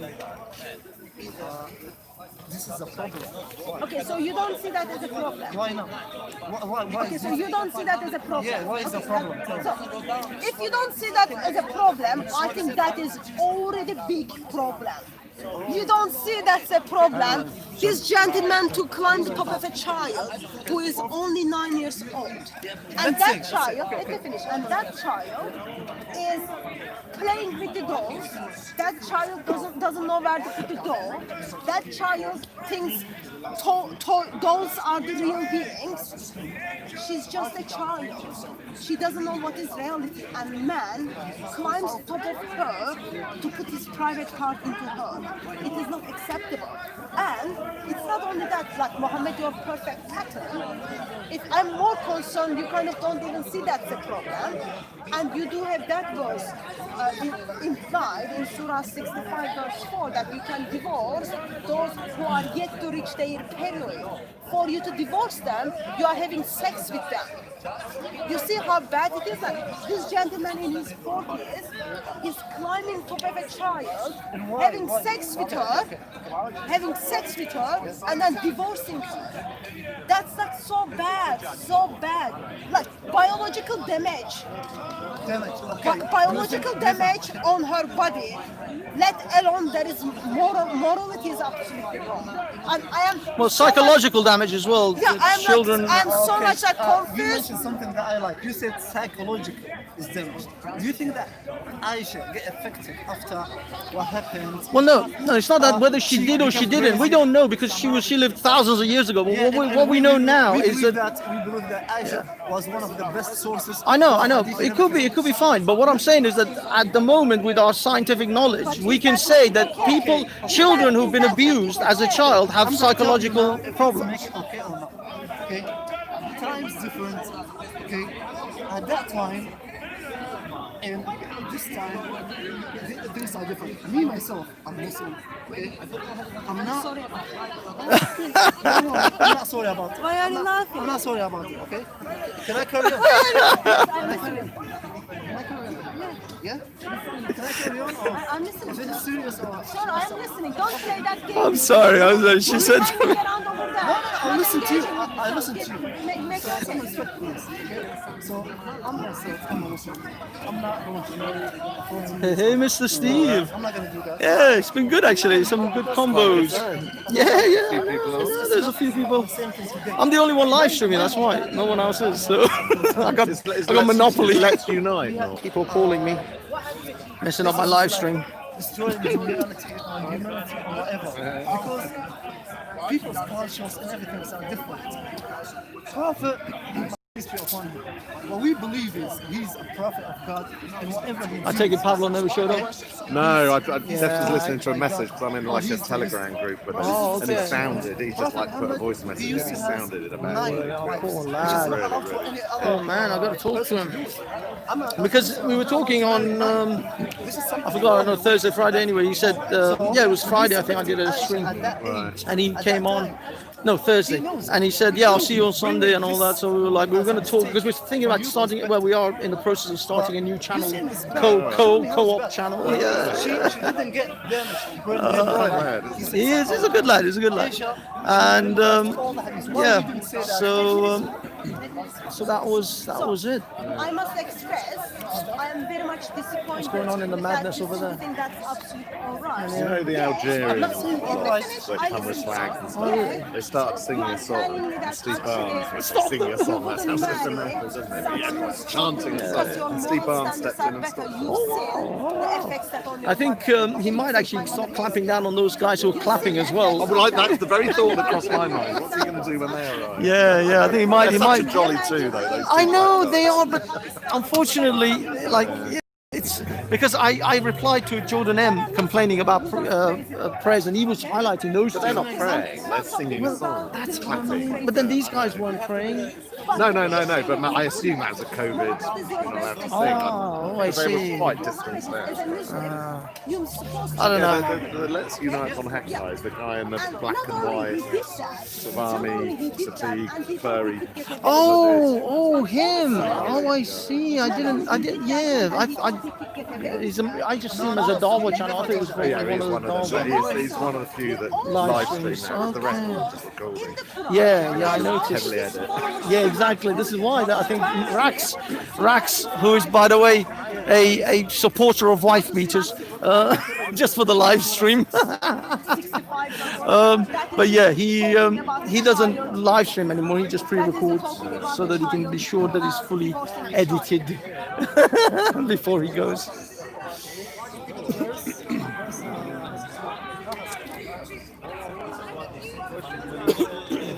Oh, I see. The Soko team.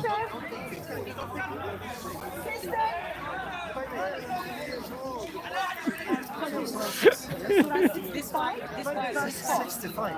Yeah, verse 4. So Okay. I don't like. I do have a problem today when people do crazy. Okay, guys, I'm gonna go for a little walk. They need to be calm Good down. talking to you guys.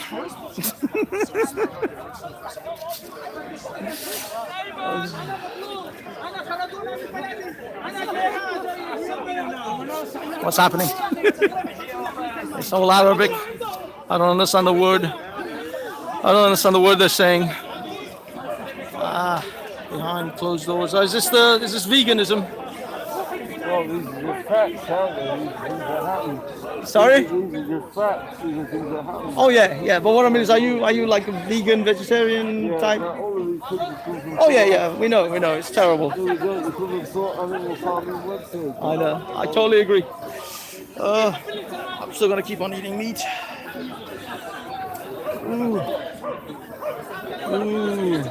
the Jews, the Hasidic Jews. Okay, guys, here we are, back in the madness.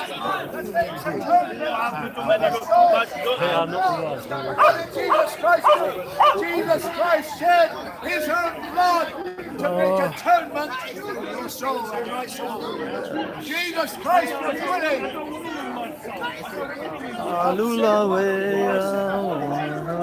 If you say you have no Okay, sin, guys. you make God a liar. If you say you have not sinned, Jesus. you're making God a liar. Jesus. For Jesus Christ came to suffer death upon the cross as a human being to put away sin. Maybe Jesus is. Maybe God is a liar. Who knows?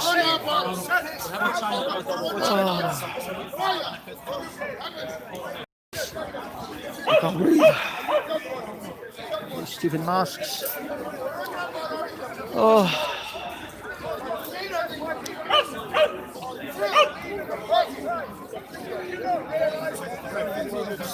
Anything happening around here? Nothing much, fellas.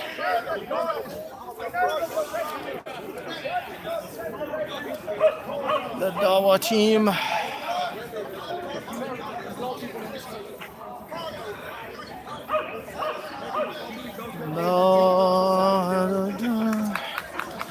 All right, we have ourselves a Trump supporter. So technically, you can't even claim to be when you're reading from Good man. Boris Johnson is he's got some Turkish, he's got some Turkish. So in some sense, we're all in one. Okay. I'm suggesting sterilisation of everyone. will solve all of our problems. What about if you can't get it up in the Right? So if someone can tell me if they've got a better plan, has anybody got a better plan? Right, The gentleman who's always eating. What's up, dude? Right? California is burning. Say hi to Raj. Right? Who's he beefing with now? Huh? Who's he beefing with now? I don't know. It's always somebody. We are calling on the government. There's always somebody. I saw one on his YouTube. He's like, I'm putting this comment to the police. Oh yeah. I believe we should allow the gays to do what they like. They're not the ones that are causing. We're going to end up in a shitter if you do that. Yeah, you can adopt, that's fine. Yeah, I understand that. I'm sorry. Isn't that a little bit misandrous? I mean, why are you saying condoms? Why not the coil, the pill, all the other options?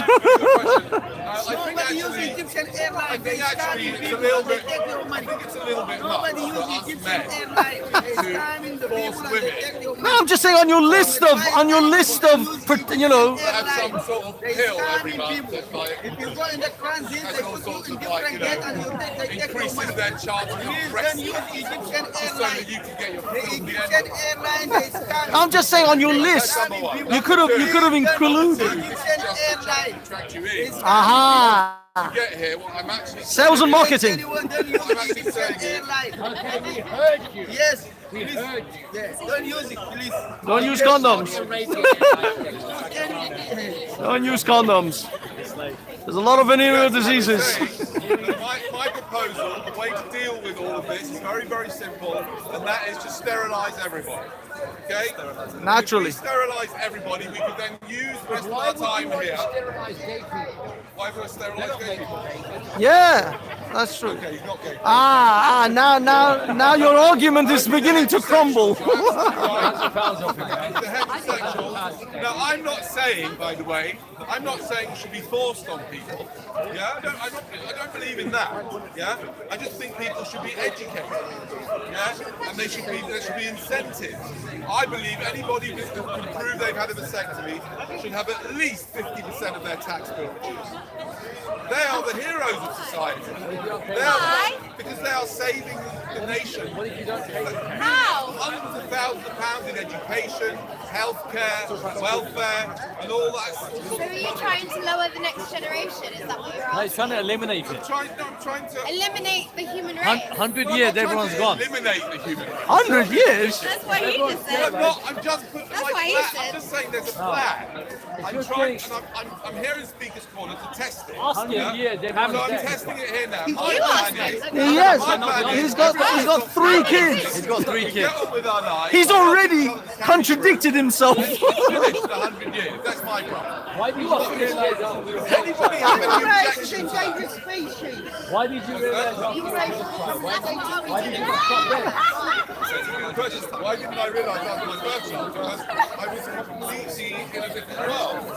I was in a culture where I'd never heard of something. I'd never come across it. I'd never met anybody. You realised after 3 then? Yes. No, I realised. No, I didn't.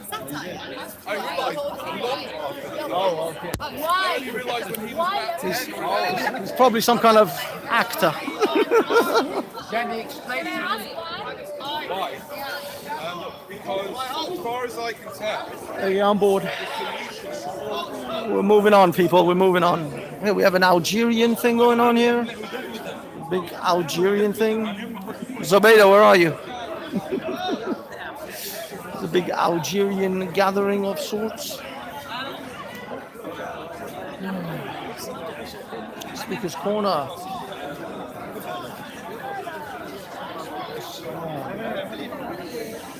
Okay.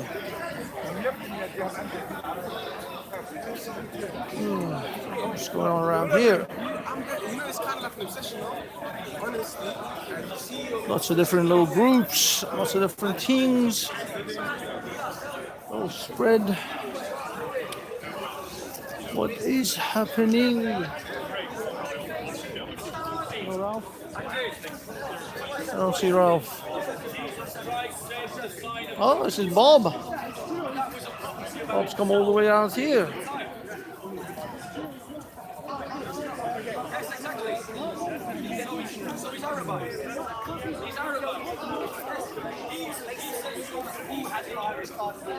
He's our favorite communist.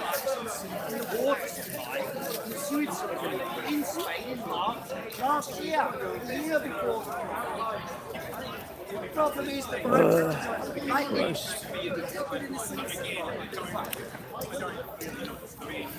most of this is boring. I'll be honest, most of this is just boring ass stuff.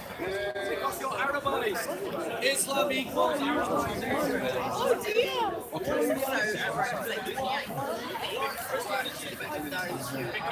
So-pro film lady doing a recording.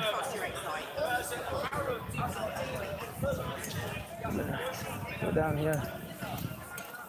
I'm gonna try to record Bob from a slightly different point.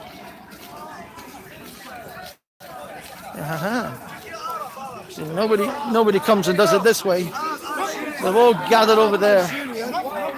You're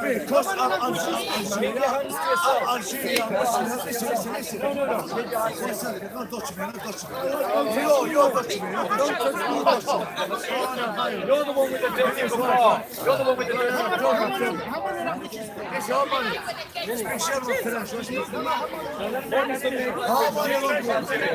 English is the language. What? No, it isn't. The national language of Algeria is Arabic. Or French. French and Arabic are the two languages. I speak Arabic. Listen. It does matter. Yes. It does matter. Yes. Shall I tell you why it matters? Why, Bob? Shall I tell you why it matters? Shall I tell you why it matters? Hadouken! Shall I tell you why it matters? Shall I tell you why it matters? Why does it matter, Bob? Tell him, Bob. Shall I tell you why it matters? Shall I tell you why it matters? Tell him, Bob. Shall I tell you why it matters? Shall I tell you why it matters? Right, the reason why it matters. Tell him, Bob. No, the reason why it matters. Why? No. You burst into this conversation. Yeah. You can't burst into this conversation, force your way in, and then suddenly expect that everybody listens to you. That's right. I was talking to a bunch of people. You forced me into. So let me tell you why it matters. Let me tell you why it matters. Why does it matter, Bob? Because Arabization, which accompanies Islamization, means the denial of the indigenous cultures. The Berbers had their own culture before Arabization. The Nubian Egyptians had their own culture before Arabization. The Assyrian Christians had their own culture before Arabization. Christianity. Be honest with her. It was Coptic, not Arabic. Coptic, not Arabic. That's the truth of it. Be honest with her. The brother's trying to hit on a girl in the park. Listen. That's his girlfriend. I think they're together already. He doesn't have to hit on her. She's already been hit. How many smoke weed? She's already been hit. How many smoke today? Christianity values Berber culture. How many smoke Christianity values Assyrian Christian culture. It values Pakistani culture. It values Somali culture. And yet all of these cultures have lost their own identity because of Islam. Whereas Christianity elevates the culture of the people, as demonstrated. Anglo-Saxon. Would you invade this land? You mean like the Muslims invaded other people's land? Where are the Celts, Bob? Where are the Celts? I'm not an English nationalist. So why tell me? What happened to the Celts, Bob? Tell me, why? What's the answer? What's the answer? I told you, each prophet has got a name. Each prophet has a name. Yes. A title. Title, yeah. And those titles have meaning, right? Ibrahim, Khalil. What was the title of Muhammad? Sorry? What was the title of Muhammad? No. You're confusing things. You confuse yourself. You're confusing yourself. Muhammad's, his title is the last and final seal of the prophets. That's the title of Muhammad. I know his religion better than he So does. you know. And he's trying to argue. So you know about it? Yes, I do. Of course. Listen, you What do you clearly. know? But now, why was Jesus called the Messiah? Why was Jesus called the Messiah? He is the soul of God, like we are soul of the God. So why aren't I called the Messiah? Sorry? If Jesus is called the Messiah So hold because on a he's the second. soul of God, Because it's- and I'm a soul of God, why aren't I called the Messiah? Because he's calling, he's Messiah. You and your John, you put in title, he's the God and the Son of the God. Why am I called the Messiah? Answer. So your argument is, do you put title why for him? Why does He is, as why your do Muslims translation. believe that Jesus is the Messiah? Why? Yes. We believe more than you. No, that's We not respect- answering No, my no, question. we This is said- a script that we've heard many times before. This is God. Go and ask God. Anybody want to keep recording, Bob, or shall we move on? I am telling you, go and ask the Creator, which you create Jesus. Have we trolled Bob The Quran enough? doesn't give an answer. The Muslims seem to be clueless. Maybe Chelsea does. How many Muslims have we seen here today who are utterly clueless to this question? About 5, 6. 5 or 6? Yeah. Do you know the answer, bro? Yeah, you win. Many. Wait, when we can have a debate? About the Trinity. Yeah, about the Trinity, Have bro. that debate now. Fair enough. Okay. Come and grab us when you want to. So, guys, Muslims called Jesus the Messiah. I really did. You weren't listening. Jesus called You just didn't get the answer you wanted. We see Jesus as the fulfillment of Old Testament prophecies. And we Christians acknowledge that Jesus said of himself that no sign will be given to people except the sign of Jonah. Jonah was swallowed by a whale. Give me another He name. died, and he was brought back to life 3 days later. Jesus Christ is the Messiah. He died on the cross. He was placed in the belly of the earth, and he rose on the 3rd day. If he is the Messiah, he is an eternal king. If he is a Messiah, he is an eternal priest. If he is the Messiah, he is an eternal prophet. If he is an eternal prophet, king and priest, that means we don't need another prophet. We don't need Muhammad. Hallelujah! Who is John? We don't need Muhammad. Jesus be praised. Answer my question. Why does Islam call Jesus the Messiah? Because God can call him. So God, he called him. Why? Why? Yes, why? Each one is good name. So what? Because he why came, did he give him that name? he came miracle. Because he without performed father, miracles. like Adam. Without mother and father. So why isn't Muhammad called the Messiah? Did Jesus have a belly button? Why you make yourself confused? The only one that looks confused here is you. You jump to Muhammad. The only one that looks I'm moving, people. I'm moving. It's boring me. I'm gonna have to go all the way to the end there. Let's record Speaker's Corner from a different angle. Speaker's Corner from the rear end. Yay. All right. Okay, back to going to a tree.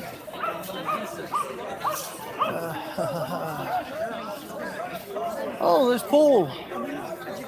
The boys, the usual boys. They're down. Ali Dawa and his Ulali. Ali's up in the house. The usual crowd is back in the... Oh, hijab! Hijab! Aha, hijab is here too. مع الوقت حلو انا مثلا انت ولد عمي بتزوج منك Muhammad hijab. We have hijab in the house. We have Muhammad hijab. How's it going? You're right,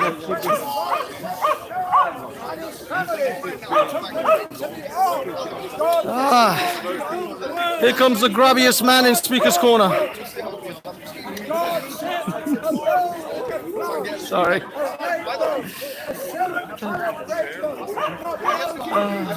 How's it going? I know. He's very big. He's very tall. He is.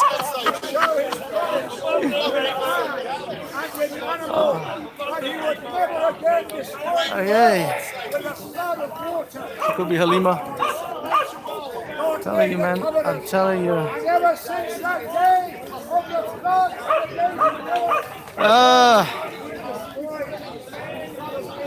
Mr. Rax, how are the wife beating going? Banksy. I don't know. Ask your mum. Ask your mum.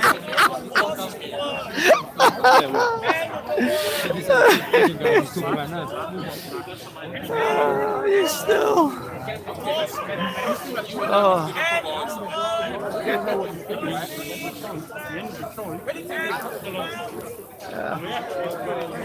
Gentlemen, I gather the rule of six has kind of gone out of bag. We're just talking about that now. Yeah. It's not really feasible, is it? All we can do is if it gets too tight and he starts to just I'm trying to actively avoid people and I can't. I'm walking around like trying to get distance. I've got to say, Banksy, I absolutely loved your one about the collective prayer when you put that.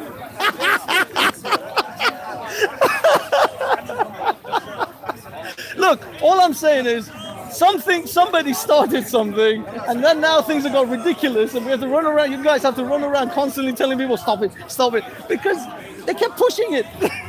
You know, when I just don't get it, do they? Look, when I was coming into the park today, I saw a man by a tree, and he did his prayer, and I was like, look at that. Nobody's bothered. Everybody's happy. Nobody cares. You can pray by yourself anywhere. Nobody cares. But why do you have to do it here in this tiny little square? Like, look at this park. And we're treating them so unfair. Yeah, it's like, it's such an unfair. Dude, look in front. Look at that. Yeah. I don't know. I've never seen her. I don't really pay that much. These are Raj's things. these are issues Raj worries about. I have no idea. I don't even care what these people say. This is the thing. Like, I have to get like third-hand messages of like what's going on in this little drama of theirs. But look, I don't know these people. But the thing is, what's happening to Raj? I have to admit. Now it's gone like they've elevated. You know, they've taken it to the next level. This is too much. This is not just talking crap on the internet anymore. You guys are like harassing his family.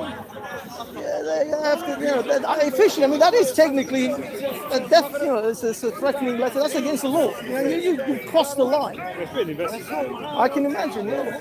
But I mean, why? Why do you have to take it there in the first place? What's wrong with you guys? Just get online, get your all your what do they call it?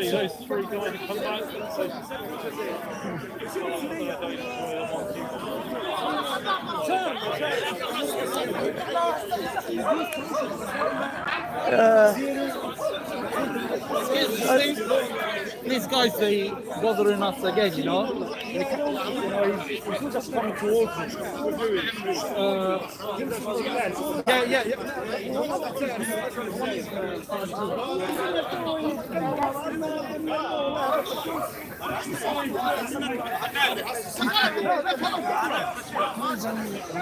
Exactly. But you need a organ of your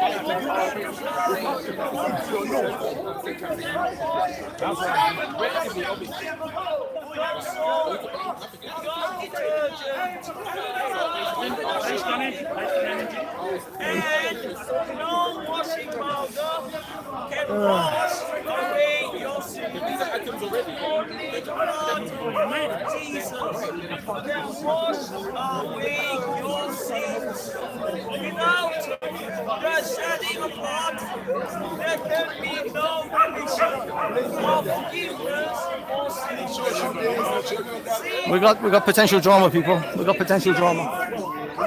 Jesus died on the cross for your sins.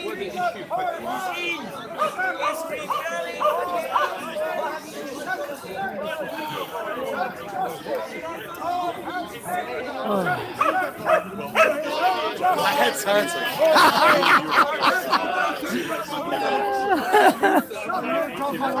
Okay, someone's smoking. I gotta get away from this person smoking.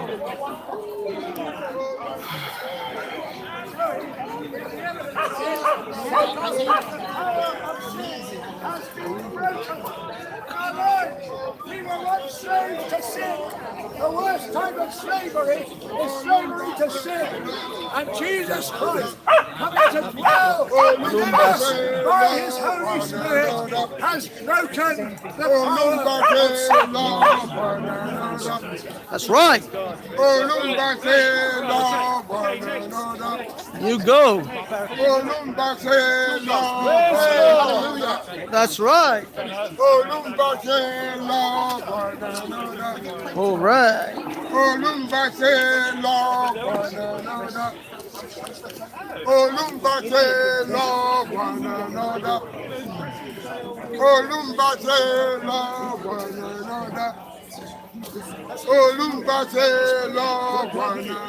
Love is the key.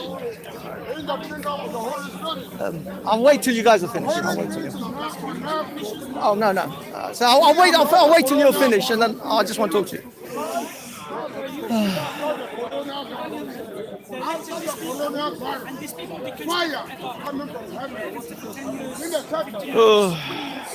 Okay, I want to ask Ali Dawa about Friday.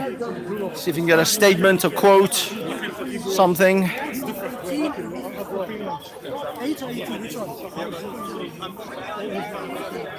How are you, Paul? You okay?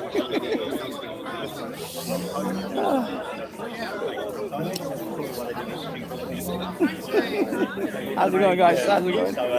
Trying to keep a distance.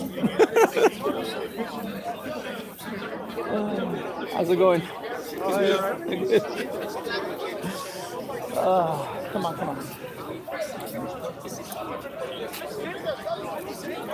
Okay, between us, I may have spotted Halima with two potential people.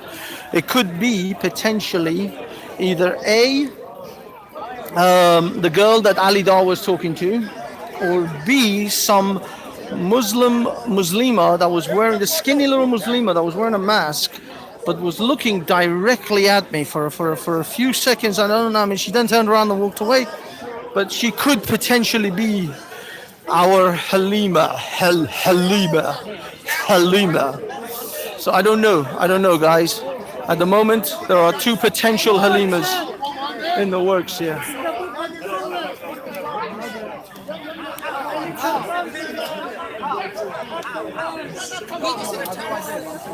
Okay, sorry. All right. Hey, craziness. Are you from the Middle East or are you from North Africa? Half North Africa. Egyptian or Algerian? Okay, yeah, there's a bunch of Algerians there today. I don't know where they are from. You don't know? I thought maybe it was I don't know, it just looked like, is there some sort of celebration? It looked like, no. I don't know. It's all good. Have a good one.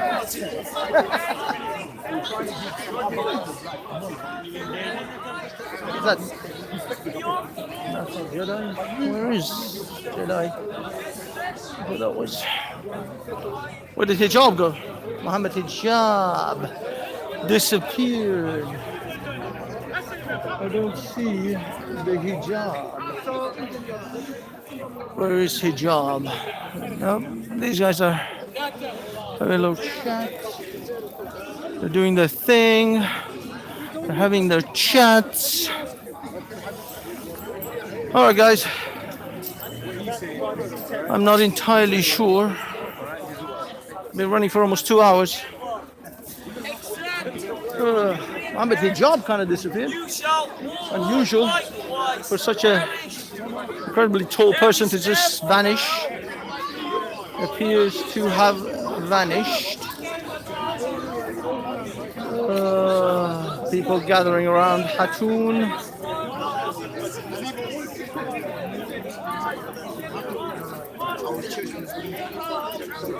Sorry. Not because Hey, how's it going? Who's this guy that does the COE? Oh, content over everything. They're not here. They're not the here. guy, what is his name? Leon. No. His name is Reza,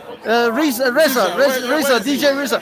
He's not here today. I don't think. I don't see him. I've been here 2 weeks in a row. He hasn't been. Yeah. Oh. Well, maybe he's busy. I don't know. He might be busy somewhere. But I haven't been. This is the first time in like a month that I've been. What content? What are you watching? Oh, Banksy-style. Banksy. Yeah. You're saying Banksy? No. It's Banksy-style. It's like it's the How name. many subscribers you have? I only got like 2,000. I don't know. Okay. I'm growing. I'm a growing channel. How's YouTube? Is there money in there? No, there's no money in YouTube. This is just my time off. Okay.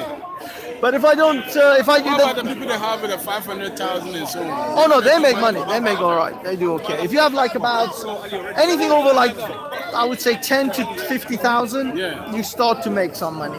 What money like? Like advertising, or you can have sponsors. I don't know. That's the thing. I mean, I think if you're under 100,000, roughly, you might make I don't know 2,000-3,000 a month. But if you're over like, it's good for somebody to put your life in there to try to. It can be, but I mean, it's incredible. It all depends on what sort of channel you have. If you have like a cat channel or a techie channel or something, you might do okay. You have to put the work in. You have to put the work in. Yeah, and you do. Get the content that people are Exactly. I think if you have, I mean, the weird thing is, depending on how good of marketing you are, you could have 50,000 subscribers and make £10,000 a month. Yes. Or you could have 100,000 and make £2,000 a month. So it all depends on your marketing strategy. Yes. But anything over 20, 30, you start to, I mean, I've known people who've got like 20, 30,000 subscribers and they're living off YouTube now. They're not working. Yes, so, of course. I know people that they do very well on it as well. Yeah, so yeah. Back in Africa. Oh wow, there you go. This is the thing, you can literally do anything anywhere. Especially in Africa, any topic. The people in Africa. Exactly. Because everybody wants to know about Africa. It's booming. People want to know how to go back there and how to settle. Yeah. There's somebody on the content, many people on content Wow. like that. Is it whereabouts in Africa? Nigeria? Everywhere in Africa. Oh, okay. Because I know my friend, he said in Nigeria, Abuja and Lagos were doing really well, but Forget about Nigeria. Everywhere in Africa. Really? People want to know about the way Africa is. To go work. Yes, because Europeans and how do you call it? This news. That's right. This Yeah. news are not telling That's the right right. We story. don't. No. The thing is, nobody knows really how life is like, what to so do. If people are there that are giving this content, it's unbelievable. That's Some of them really is good. Million people on it. Wow. Some people have That's a million, good. You know? Yeah, no, that I think actually there is a market, because if I wanted to go and work in Africa, I want to know how I can get a job, how I can get a house, how I can get places, taxes. The guy, his name is Wadamaya. Wadamaya. Yeah. Okay. It's there. And there's I'll so check many it of out. them. That's All of really them good. are up to 500,000. Fantastic. And they're making good living. Big advertisement, Nike and all that. Wow. Let me just, Mr. Hijab, may I get a quote or a statement about Friday's attack on in France? Would you have anything to say, or do you want to give like your own statement? Not just now, because I need to look into the details of it more. Just as a basic. No. I want to look into the details of it more. As in, you don't have any condemnation, or? I don't need to condemn. No. But what I mean is like any kind of like. Okay. No condemn, no condone, no statement, no.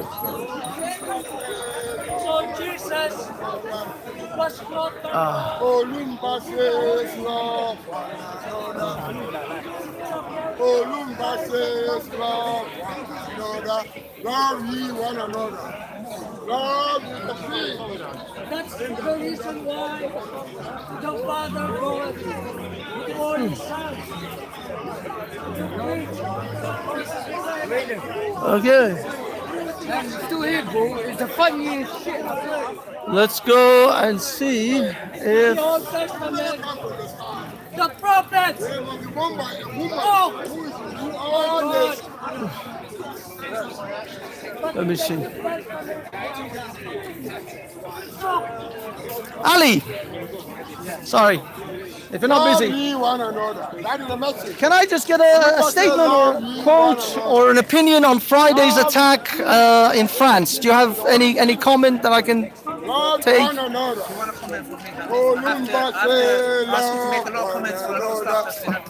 With non-religious people. No, but more specifically to the event in France, do you have any thoughts, any comments, anything? There's a lot of people, atheists, that killed a lot of people. If I was to question every single one of them, then they're never going to come to the park again. Oh no, but you are prominent, like you're prominent Muslims. I'm asking prominent Muslims. Like, what does it matter? Let's suppose I said, oh, it's terrible. What does it matter? What's going to change? Nothing. Okay, well, I mean, I just thought maybe you wanted to have a comment. That's fair enough. Okay. It looks like no Muslims want to talk about it. They have nothing to say about what happened in France. But of course, they had a lot to say about Christchurch. As you can see, Muslims have a lot to say about Christchurch, but not a lot about Friday night. It seems nobody wants to say anything about Friday. Suddenly, they have no opinions, no comments about Friday. Isn't that?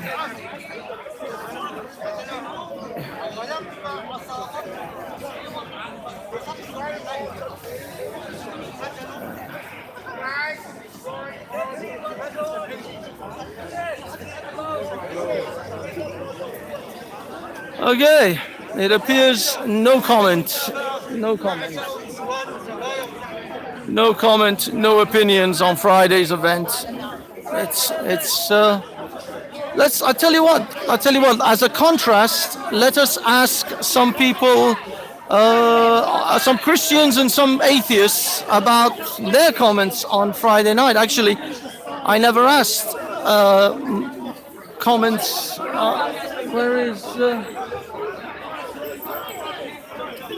Where is atheist Steve, or a prominent Christian? Let me.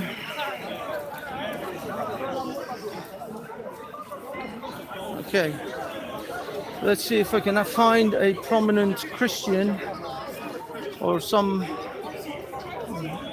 atheist. Where's atheist Steve? It would be nice to see atheist Steve. Actually, I should have asked him when I saw him. Because of his love for you. He does.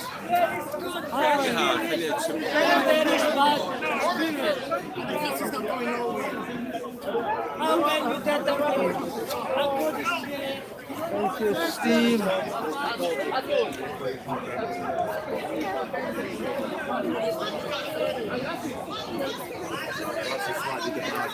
Made it as opposed to who's keeping it going. Absolutely, keeping yourself going, even if you did. Steve, when you have a second, I'll let you go. But when you have a second, I just want to get a statement from you about. Well, just a brief statement or a comment, because I'll do it now. Yeah, I just want to get a statement or your opinion on what happened on Friday. If you have, yes, please. Or Soho. No, Paris. Well, I guess it was unfortunate, very, very unfortunately. I think it was probably inevitable that something like that would happen sooner or later. But I was particularly appalling the fact that it was a school teacher and that the whole family have now been arrested, because obviously there's concerns that the family that put the complaint in about what the teacher did in a secular country, in a secular lesson on the subject. I think they were discussing. Yeah. They were discussing exactly. Yeah. And he gave a warning, for goodness sake. Yeah, he even told. And actually, I've heard different versions. One version I heard, the girl in question didn't hear it. And then I heard another version, which was actually quoting the father, saying that she did hear it, but she wanted to stay and see what he was going to say. So she chose to stay. Would you believe that? I think I believe what the father had to say, which was she heard the warning and chose to stay. Out of principle, wanted to hear what was being said. So. But the fact that, the guy that did it, I understood he took photos of it. Immediately the photos were sent on to ISIS. Immediately they were around the world. And I have had the misfortune to actually see the photo unpixelated as Oh, well. my goodness. It's gruesome. These people are gruesome.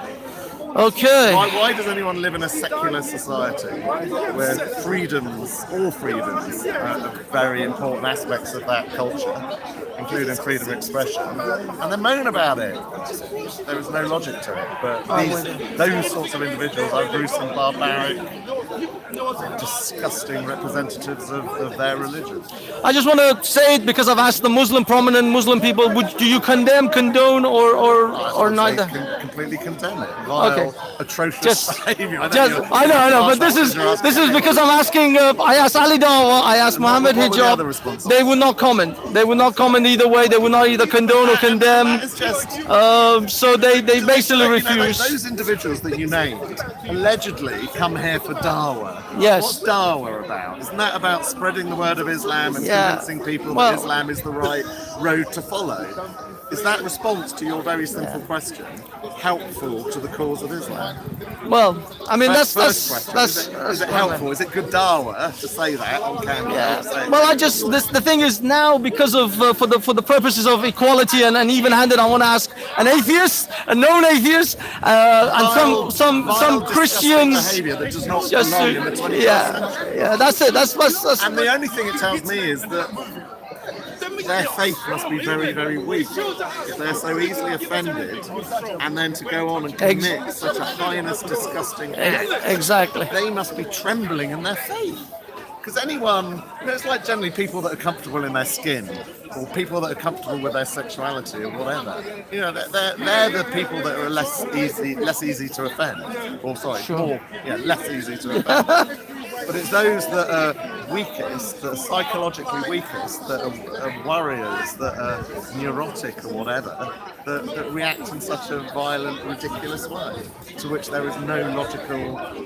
Just to analyse it for a second, I have a very strong faith, and Allah and Muhammad are really important in that. I'm honestly making this up. Yeah, of course. Yeah. You dare chuck that. Yeah, I have a faith, and Allah is my God, and Muhammad is my prophet, and I find him very, very dear. You insulted him, you made a picture of him, I'm going to react to that. Surely the stronger my faith, the less likely I am to react in such a ridiculous, barbaric way. And the weaker my faith, the more likely I am to react in a ridiculous way. That, I think, maybe that's just a secular whatever view, but to me that's the logical, sensible, humane way that people would respond. And if you don't respond like that, you have some weaknesses. Psychologically, on any scale, you have some severe weaknesses. You respond in that way. Okay, thank you, sir. Thank you. Thank you, guys. You expected. No, it's fine. It's fine.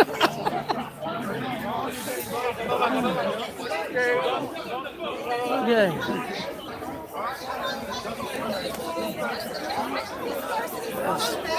It's Hatun. Doing her thing.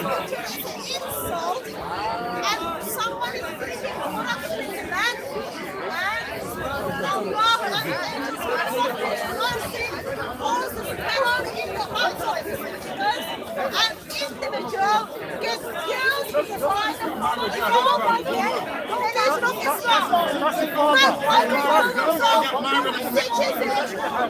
That's our father.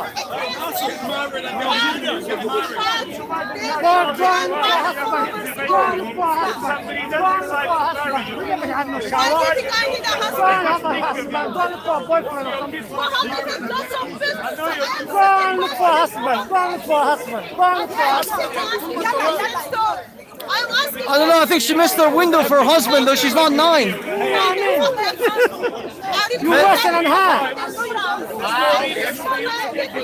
Maybe he knows how to. Cameraman, do you condemn what happened in Paris? Do you condemn?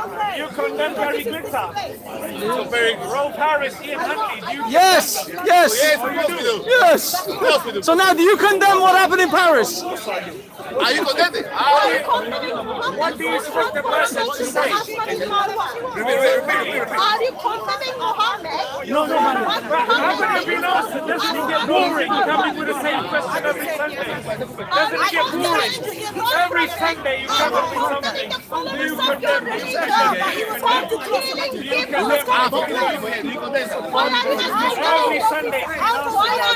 6 days of the week you go to allegedly trying to teach them English when you look at your own accent. My English might be awful. Doesn't it get embarrassing? Every Sunday, same thing.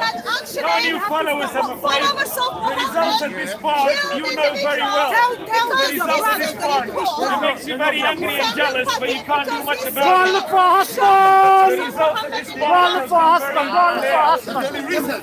Go and get married! Go and look for a man! Yeah, but if she was 9, she would probably find a nice Muslim man. But she's not 9 anymore, so she's missed the opportunity. She never got married. She never. No. Stay at home. To cook, that's why Oh yeah, people have heard it a million times. It gets boring, doesn't it? When you still have more people in this part convert to Islam, it's a slap in your face. Every other week. Anybody who doesn't believe the YouTube videos, hire the conversion to Islam. It makes you very jealous and angry. The local churches are closing down, being bought over by Jewish companies. It's not a lie, it's a fact. Have a look at your local church. Has it not shut down? The only thing you find in there is pigeons and spiders. Spiders. In her head. The only churches left are spiders. Most churches, Waitrose, Iceland, Marks and Spencer's. When you go home, you won't get my word for it. I know it. Go home and you say you were wine. Conversion in the park. You will be surprised. But he was still selling. Why you always talk about Despite all her efforts, all her printouts, all her printouts, illuminated sheets and everything. Nothing works, darling. Your plan has failed miserably. Your plan has failed. All respect for your I'd like to help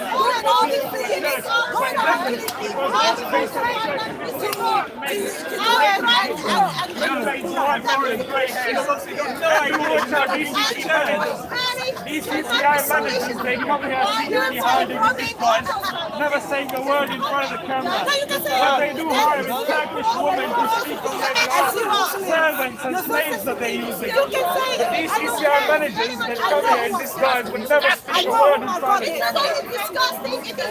Never ever speak a word in front of the camera.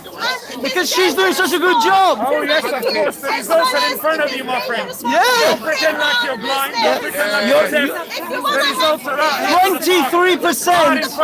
23% of American Muslims are becoming apostates. Oh yes, what about this mark here? Show me an example. 23%. When apostasy comes to Islam, it will come like a tsunami. You have to refer to America, but not here. When apostasy comes to Islam, it will come like a tsunami. Peace to the world. When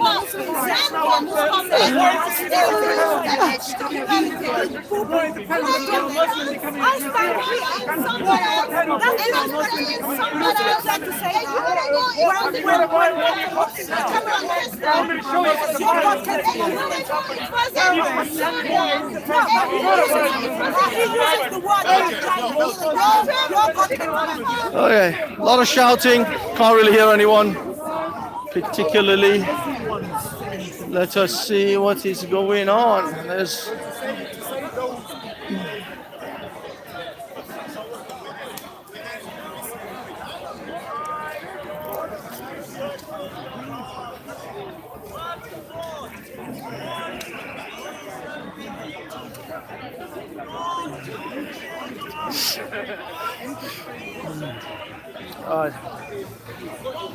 oh, sorry guys, I gotta step back for a minute because I can't breathe. This mask business is kind of squashing my nose. It's fine, making it difficult to breathe.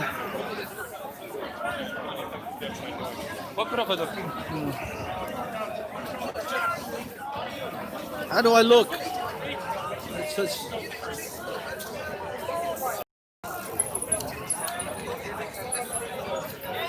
Christ, I look large.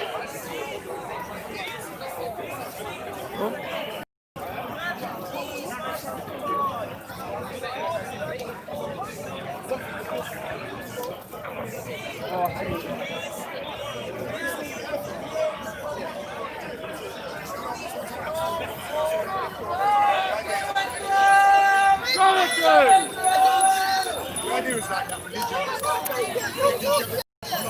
Holy crap! Some kind of crazy bike ride. What is all this about? The Sunday bike ride.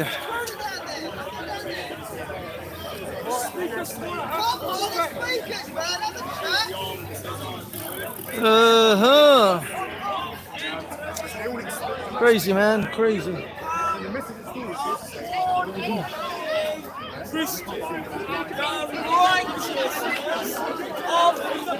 What is this bullshit?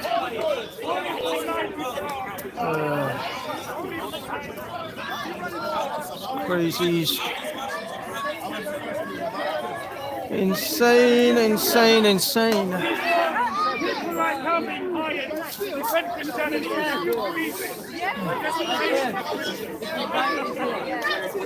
Yes, come on, don't you release the fathers here? Are there any? But if there are, by all means, come bring out your Bible. Let's debate this.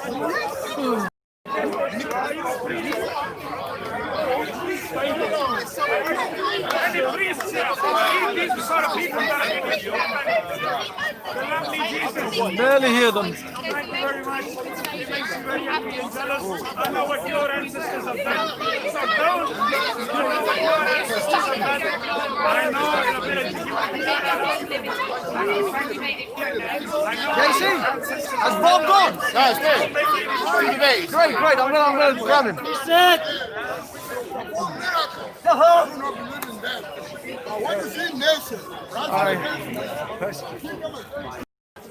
Bob.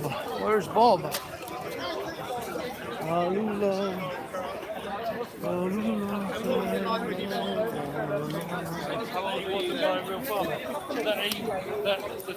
Where are you, Bob?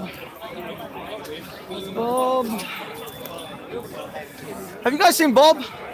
I don't understand a single word you're saying. Have you guys seen Bob? Why are you asking me? I wish we'd see the back of the fucking... I said the words guys. I guess not. Christian fundamentalists would disappear up Satan's arsehole.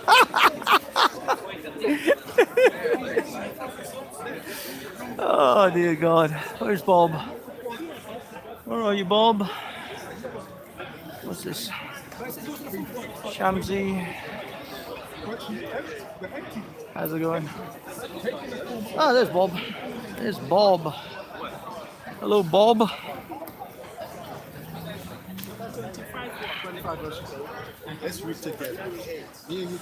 Okay, he's just having a little meeting with Bob. What is that?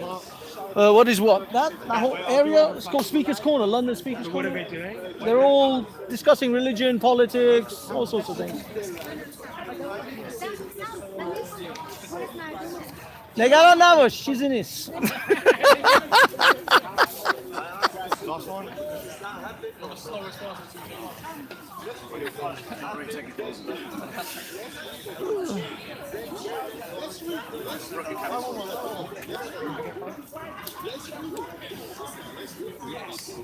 Let me talk to this guy and then I'll come and talk to him. I'm just in a discussion with this guy, so I'll go again. Really quick. Why would you use an ASP? An ASP,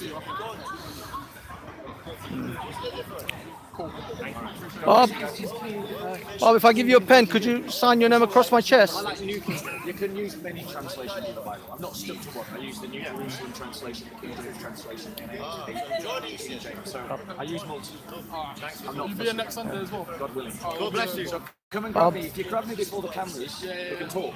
Thank you. Bob, could you sign my breast? I just want to autograph. Sorry.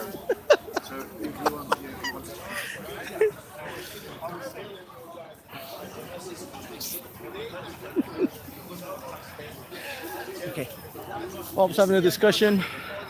It's going to be all Christian things. I'm coming back. I'm coming back. Okay.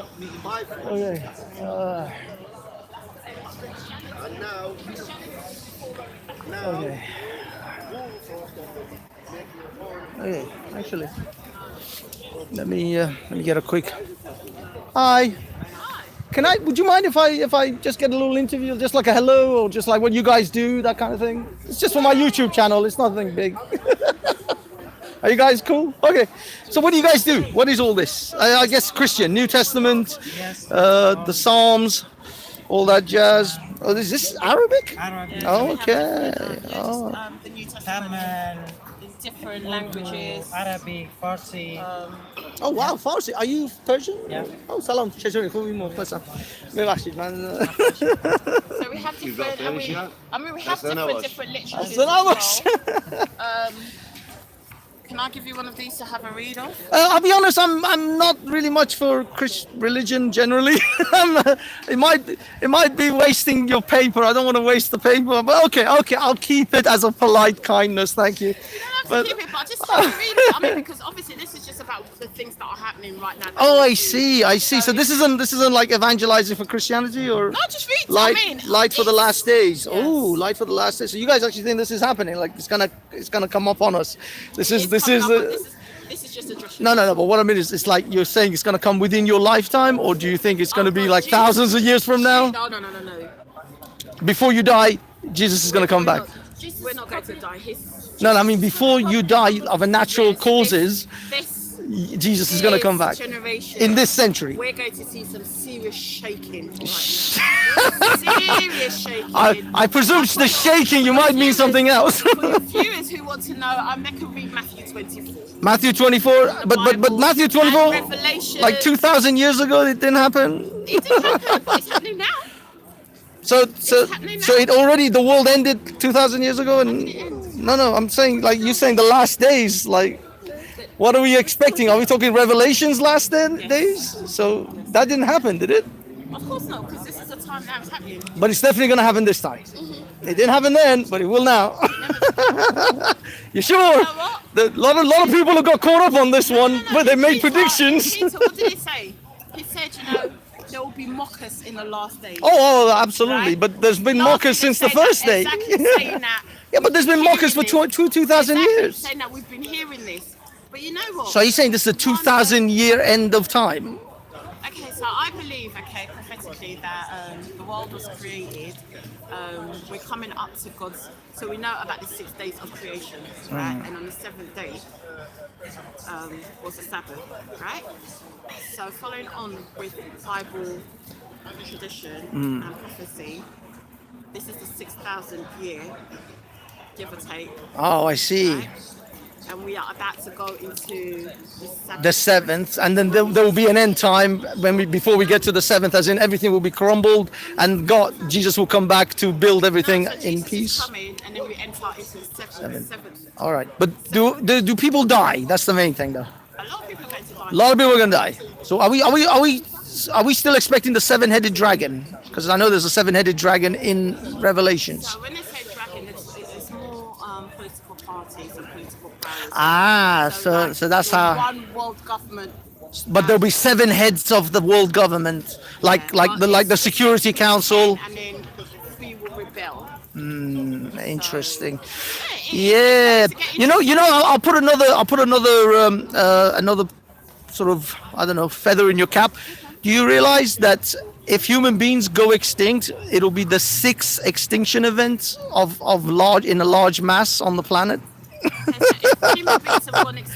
If we go extinct, if this extinction event, because there's been 5 large major extinction events before human beings were around.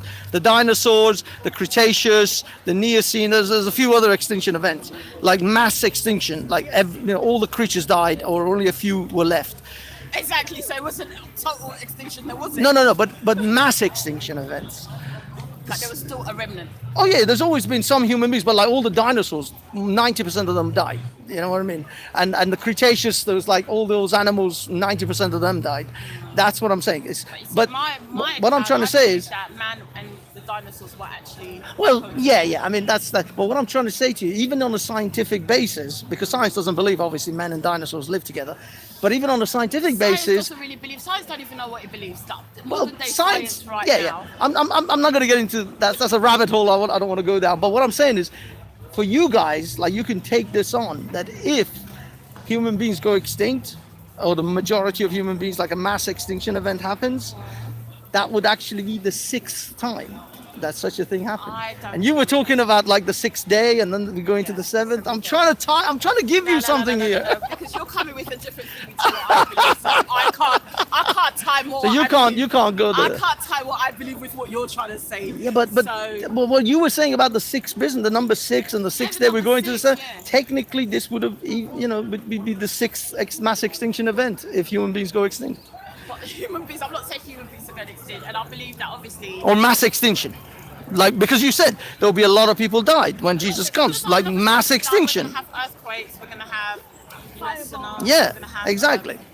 Asteroids coming down. And Asteroids, sure, fire from the heavens. So obviously, when you read pestilence, the 4 horsemen, all that jazz. Well, yeah, so you're kind of aware of it. Oh, of course, I know Christian well, I call mythology, but Christian. I know Christian. When it becomes real. Well, the Greek gods never became real. The Zoroastrian gods never became real. The Greek gods were. Where then? Zeus, a Greek god. There you go. It's just okay. Yeah, it's a myth. Yeah, but in my opinion, so is Jesus. Well, not so much Jesus. I would say more Yahweh. Wait, okay. If you and Allah. Jesus was a mythology, how do you think we were created? We weren't created. That's the wrong question you're asking right there. You see, the problem is you asked the wrong question. That's why you don't get the right answer. To say how you were created is already what's called a loaded question, because you were assuming a creation. Oh well, we came to being. Yeah, there are lots of methods that happened, from cosmological to biological and so on and so forth. If you take the cosmological model, it's the Big Bang theory, and if you take the biological model, we have the evolutionary theory. Even before evolution, Yeah. it's still a bang before evolution happened. Well, a bang, an expansion. What bang then? What went bang? What went bang? The universe went bang. How can something go bang when there was nothing there? No, but that's the thing. There wasn't. Nobody's saying there was nothing. So there was something. There was something. So what was the something that was there? The universe. Who put the universe there? That's your loaded question. You're asking the wrong question now. No, because you're assuming. Oh, is it okay? Because but that's called the loaded question. Because you assume a who. Why should there be a who? Okay, so what? We don't know.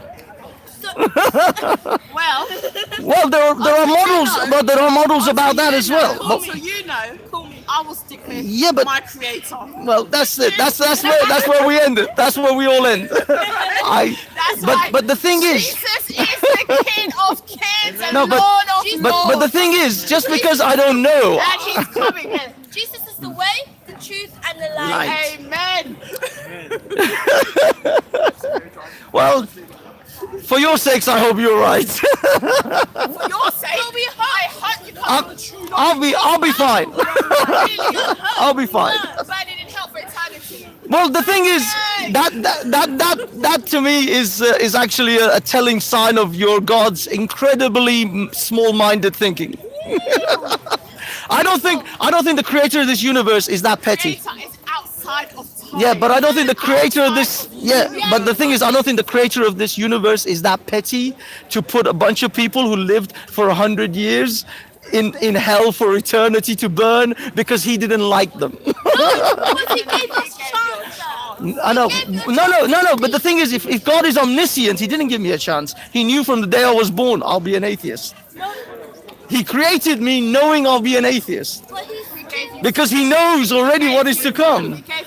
But how can I have free will when he already knows what I've done? What does it mean? What is free will? What able to choose it because obviously. Right, but if I choose something, right? but you know. He's a slave master. No. But you know the concept of choice. The concept of choice is something that no one knows the outcome of. I choose something, and then when I make that decision, then the outcome of that decision is revealed. Okay, you've got if someone knows that what is going to happen, and thus I don't have the choice, I am simply following the path that has been laid. There is no choice if the person who's told me, who already knows what I'm going to do. The person who's going to punish you already knows. But how do you have choice when the person who's going to punish you already knows what you're going to do? Do you have choice? Do you really have choice? If I know that you're going to go left instead of right, but I will punish you when you go left. No. Okay, so hold on. Wait, no. That is not choice. No. When you was growing up with your parents, did they give you a choice? My parents don't know, are not omniscient.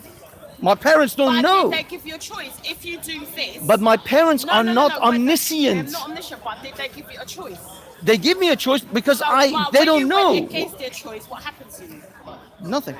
Nothing. But depending on what choice? No, but what do you want?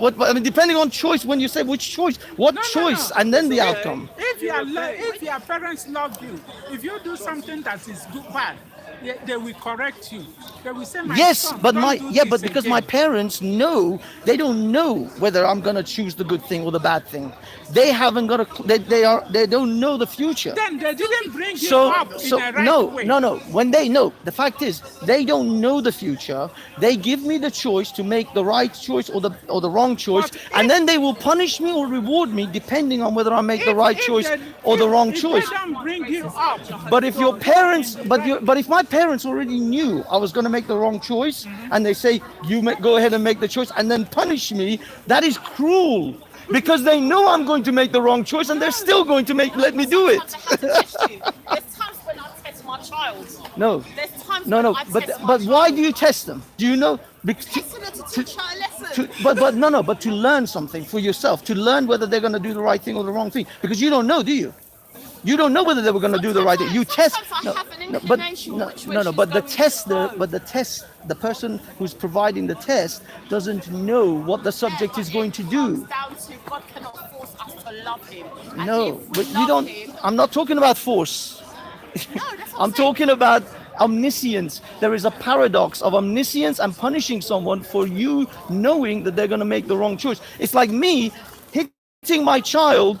I know my child is going to put their hand in the fire. Right. I put the fire there, and I don't teach it not to put his hand in the fire. I just say, go ahead.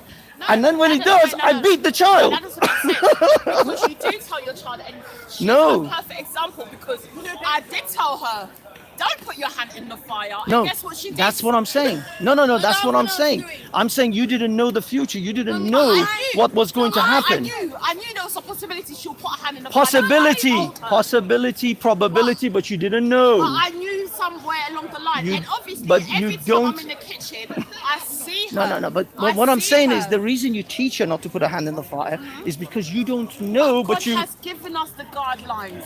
But he has taught us what not but to he do. knows already whether you're going to follow it or not. God already knows whether you're going to follow the right path or not. God knew from the day you were born. Sorry. Sorry. Sister. Thank you, guys. Have a good one.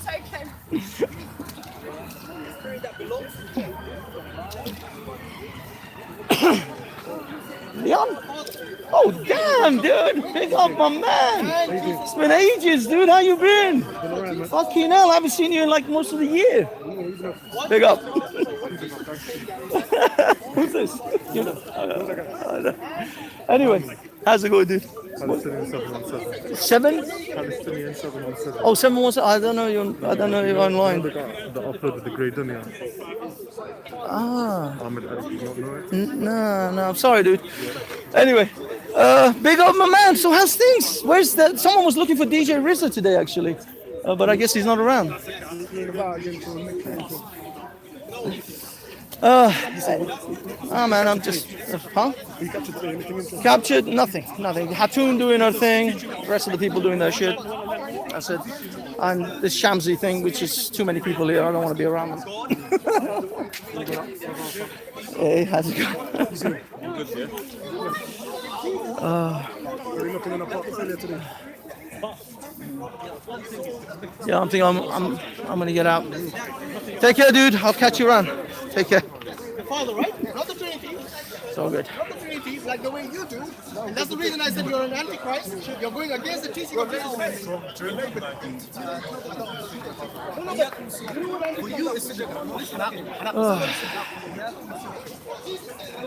Okay.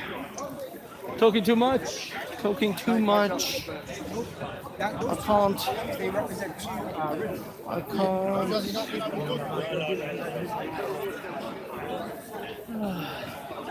Hey, Paul. How's it going, Mr. Paul?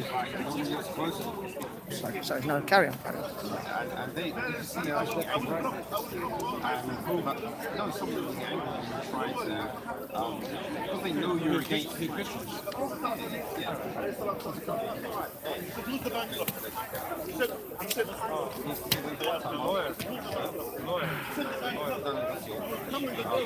Young guy.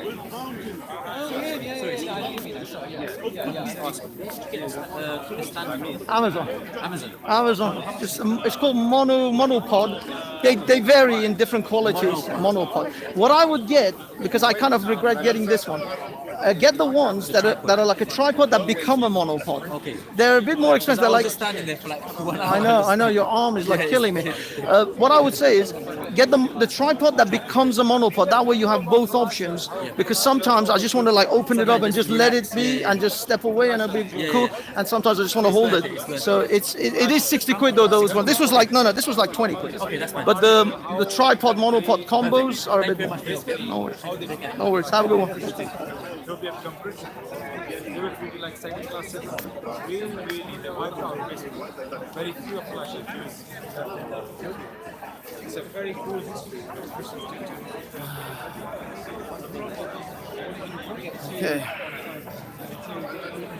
Okay, let us.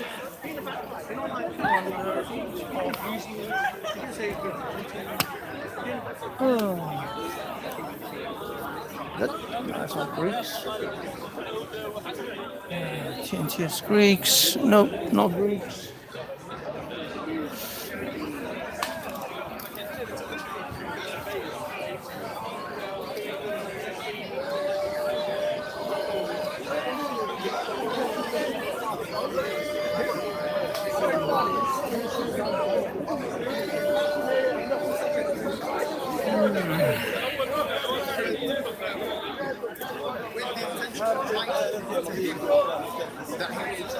The man who will not condemn Friday's attack. We bring you hijab. Into the religion. Oneness of submission. He wasn't frivolous interaction. It wasn't just let my people go and let my people go. This is what I think there is interesting. Because in the Bible it's like let my people go. That's not all that he said. He did say that. We believe he said that. But we believe that the main reason why Moses came to Pharaoh was to try and convert him, basically, because Pharaoh himself believed and this was his polytheistic belief. He believed. He said that the Quran says, "Hal alimtu lakum, hal alimtu ilahin ghayri." Do you know any God other than me? Right? So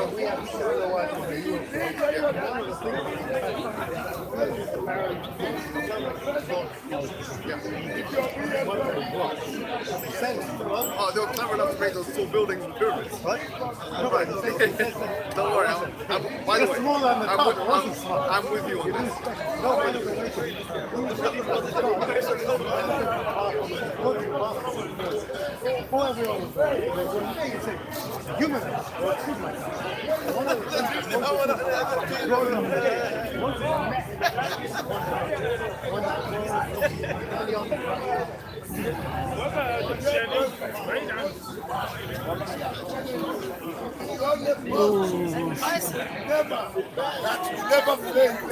That we never fail, no. It's our Lord Jesus Christ.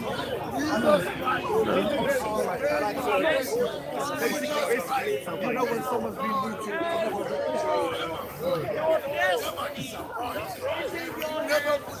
I recommend my Lord Jesus.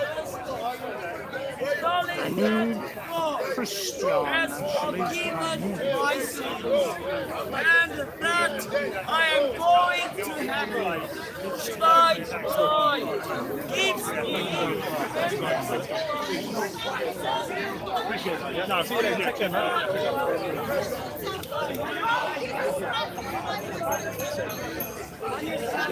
Christ. Too many people.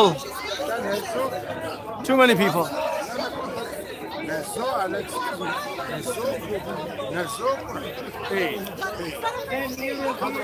When promise Holy Spirit.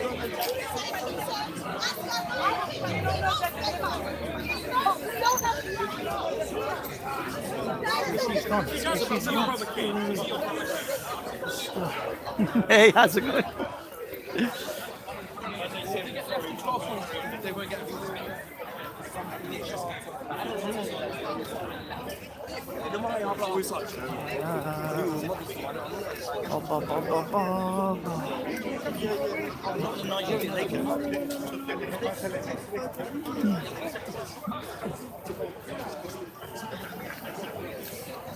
That was why this is the context of what I'm saying. So the Bible itself isn't just for the Jews. It's for all nations to read, to edify themselves. The Old Covenant law, because a lot of people don't know, the Old Covenant law is this Edenic covenant in the Garden of Eden. And there's a Bloodfire, don't go anywhere. I'll come back. I want to talk to you.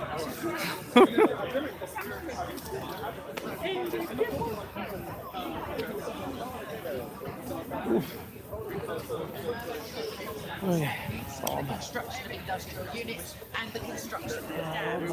During these past 3 decades, I have tried to identify myself with anti-Banksy, Aboriginal people and their struggle for a life of dignity and self-respect. Because something happened at the time of every bit of it. So if you're going to relegate that bit to the past, why don't you relegate the rest of it to the past for the same reason?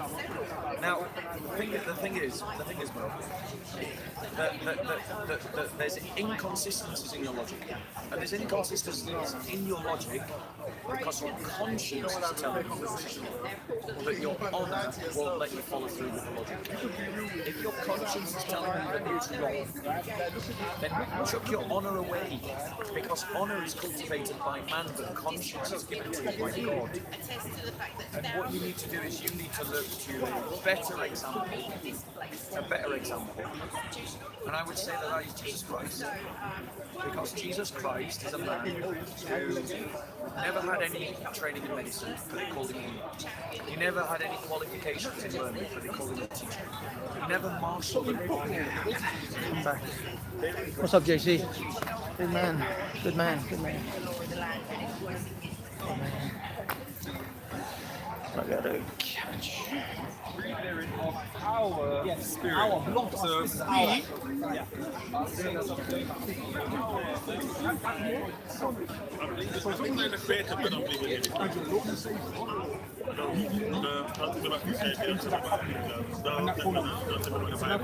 It's not a list of rules actually, it's him changing. So that's why they don't find your home. Now I'm going to bring from to the next point. So, right, so Jesus died on the cross. What was it like, yeah? You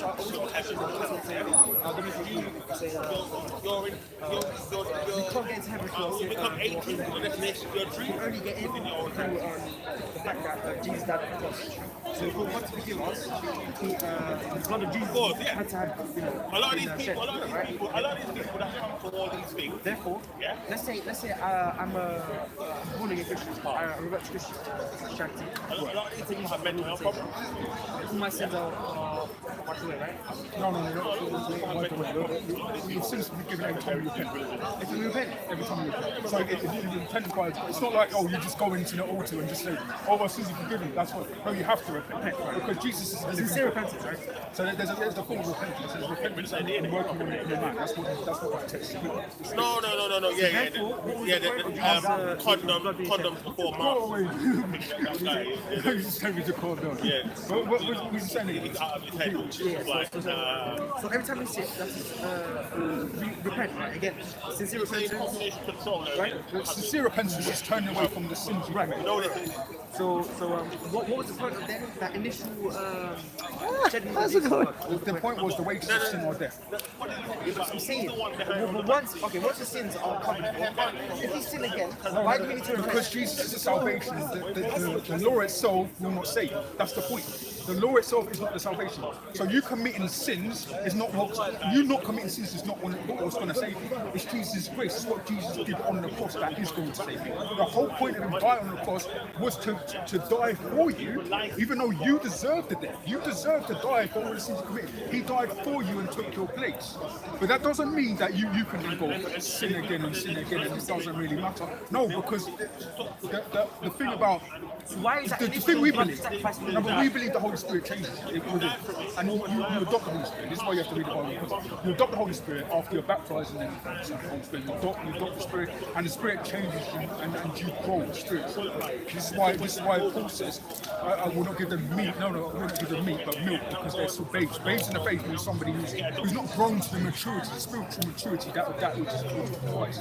Okay, so like, in a sense, you cannot, let's say, I become a Christian, and then I decide to just fornicate, commit adultery, and do whatever, and then kill people. I cannot then say I'm a Christian, because not only have I not repented, but I've mocked the Holy Spirit, which is a sinful to blaspheme the Holy Spirit, because I know the Spirit has been placed within me, yet I've turned away from God. What's the point of me calling myself a Christian if I'm going to engage in these things? That's what I'm saying. That's my point. Okay, the subsequent times you sin, you can repent, right? You can. You initially revert, and then you take Jesus, your Lord and Savior, and then for Jesus' blood, covers for your sins, whatever, blah blah blah. And then as a human, you sin again. Yes, You're guaranteed to sin again. Not perfect. So you are made perfect by the Holy Spirit. That's the bit you're forgetting. You're forgetting the Holy Spirit. You're made perfect. Yes, because the salvation is what perfects you. Because you read the story, because you understand the message, because you get who Jesus was. So why that is what's salvific. If you wouldn't put someone above yourself you do not adore. I do not put Jesus above myself because I adore Satan. I put Jesus above myself because I want to be Jesus. But listen, bro, in order to be Jesus, I have to mimic him. But if I sin, yes, I can repent. But the point is, the fact is, it's like a unit. I'm working on with my relationship with Christ. It says in the Bible, it says work your own salvation. Work out your own salvation. That's what it says. Work out your own salvation with fear and trembling. That's what it says. Right? So you do that. You focus on what you have, and there are people who believe you can lose your salvation. There are people who believe that. If you decide to say you're a Christian one day, and then you go out, you commit adultery, you don't change, you don't physically hear, because God reads the minds of all men and God reads hearts. If you're not willing to change those aspects of yourself, and you just go out and commit fornication and adultery and just kill people, then you are not Christian. You will not be saved. That's an extreme. That's not a general example. Okay, let's say. The reason why I'm using that example is because you, in someone, you can get what you're saying. I can get what you're saying. That's the thing. I can get what you're saying. But the problem is, it doesn't work with a Christian paradigm. Okay, so let me change the parameters. Let's say you make small mistakes. I don't know. Let's say you got angry once, some small sins, and then you repent again. You say, "Oh, God forgive me, it was a mistake," whatever, and you try to rectify it. Why was that initial blood sacrifice needed? The blood sacrifice needed because she needed to die. We needed to die for our sins. But so why don't we? Why the subsequent time you sin? You're not getting what I'm saying. It's the payment of sin. The payment of it. God takes on the payment of that sin. Okay. Right? But according to the old law. Where's the payment? Because God has to be judged. According to the Mosaic law. According to the Mosaic law, you die if you continue to sin against God. That's it. There has to be a sacrifice. Jesus, God took on that sacrifice. Right. He takes on that sacrifice. Right? After you're born again. If you want to go that way, after you're born again, I'll just explain it to you. After you are born again, right, the Holy Spirit is indwelling with you, and it changes you. It doesn't mean you will not sin again, but the action itself, the law itself, the law that says you have to die because of sin, that's gone away. You're under a new covenant, and that covenant is Christ. So what was initially a penalty for sin, which was dying, is not a penalty anymore because you're under Christ. So the penalty isn't if you sin, you die. That isn't the penalty. the penalty is you lose the old spirit or you lose salvation. That's the penalty if you continue to sin or you don't even sin, but that depends on your heart and God brings the hearts of men. This is why you understand the context. Okay. I'm just explaining it to you. Sorry. But what I need you to do is just read Romans. Just read Romans 3 and then come back to me with any questions. You can read Romans. You know what? I'll probably you come read. Yeah. I don't have time today. I have a lot of questions. If you want to discuss this, I don't want any questions, bro. Any questions? Take All care. right, take care. Mr. Bloodfire, yes, what's up, dude? So you've been raising some hell. I know. I was gonna draw some pictures, but I'm thinking, what's the point? No, I actually don't brought pictures. Have you? Oh, fair enough. Well, I wanted actually was for both of us to hold the pictures and to acknowledge we came to Speaker's Corner for all the haters. Hold on, no, I want you. No, turn it around so we have Jesus and. Yeah, we have Jesus and Muhammad. We're both here, bitches. We're both here. They said we won't come. We've come. We've come.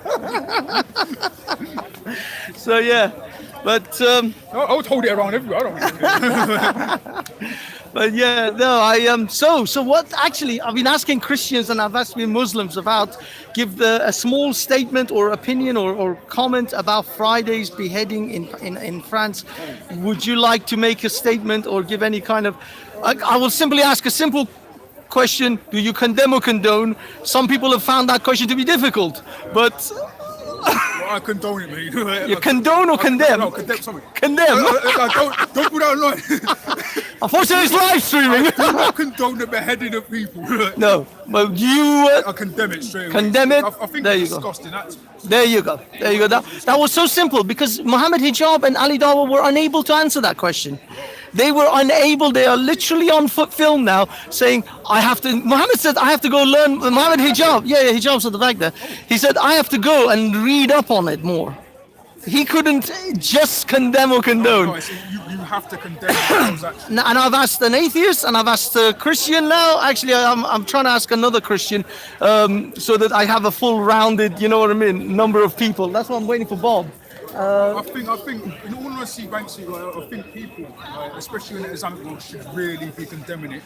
You would think they'll be furious. They should learn to accept that people in this world are going to mock and take pictures of the Prophet, and they have to accept that. Exactly. They can't complain about it or being a problem. Exactly. The world is changing. They need to get into the 21st century instead of well, it's going to be, we're going to have to drag him into it, I think. But thank you. I'm going to go see if I can grab Bob. Mr. Bob!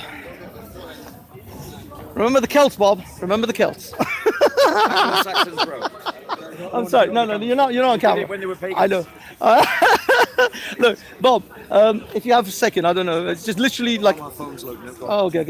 It's like less than a minute. I think you can probably answer it in less than a minute. I would like to get, because I've asked some Muslims and I've asked an atheist and I've asked one Christian, I want another Christian's opinion or comment or statement about Friday's beheading in Paris. If there's, initially I asked just, do you condone or condemn such an event? And if you have any other aspects or any other opinions about it. Yeah, I condemn it. And the reason why that kind of thing is happening is because liberal secular governments are weak. Okay. We need a stronger response to Islamists, and that includes by introducing laws such as banishment and making people outlaws. Okay, thank you so much. You know, I just as a point of statement, Muhammad Hijab and Ali Dawa were unable to answer the question I asked them. Really? Yes. What a surprise. Just as a point of note, Muhammad Hijab said, I cannot neither condemn or condone until I've read more about the case, and Ali Dawa kind of pretty much dismissed it. That speaks for itself, ladies. So I just wanted to be out there on record. That speaks for Was that itself. this beheading? So, Yeah, the Friday beheading at Paris. They didn't condemn or condone. Hello, Mr. Do you want to have a thing? Are you sure? 100% sure. I never debate anybody. No, not debate. Just you can actually have it. Had my conversation. No, not with Bob, with me. Never had it. In regards to do you support Donald Trump?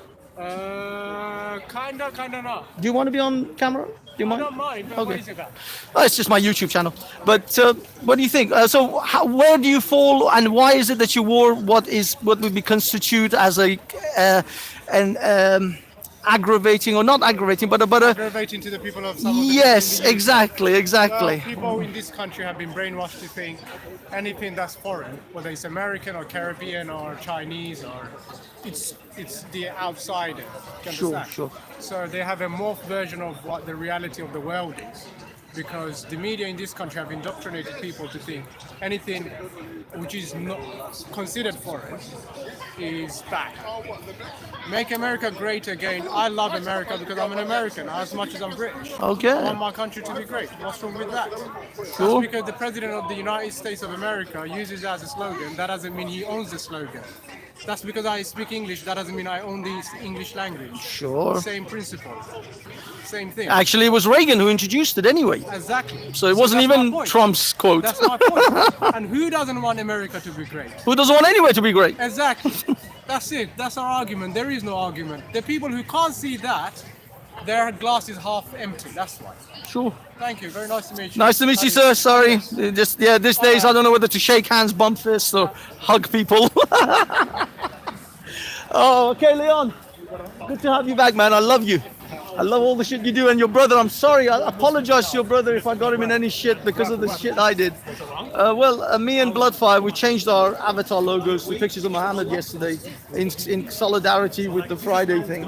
And Veli is now getting a whole bunch of death threats and shit for it because me and Bloodfire did it. And I said I went on the show. I said, look, bring that heat on me. Don't bring it on Veli. It ain't Veli's thing. He just, he's just a free speech guy. Yeah, but say to him I'm sorry.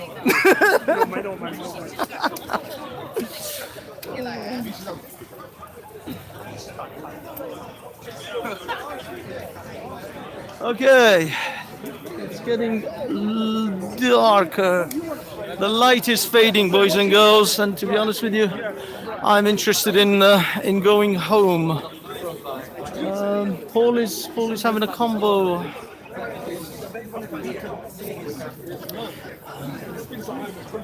Sorry, Paul. When you're finished, can I grab you for like a minute? When you're done, just literally 1 minute. It's literally 1 minute. Thank you. I'll be back.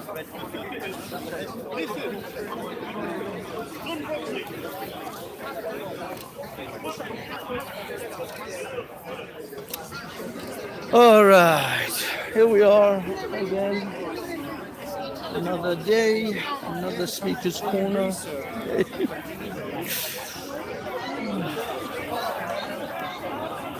Okay.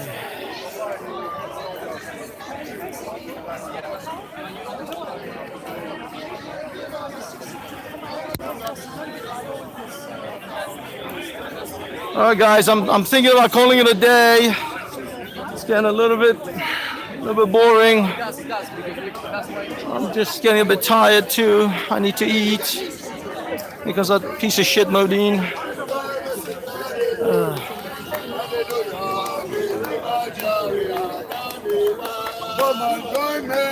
Come and join me, sing hallelujah, hallelujah. Jehovah Jireh, come and join me, sing hallelujah, hallelujah.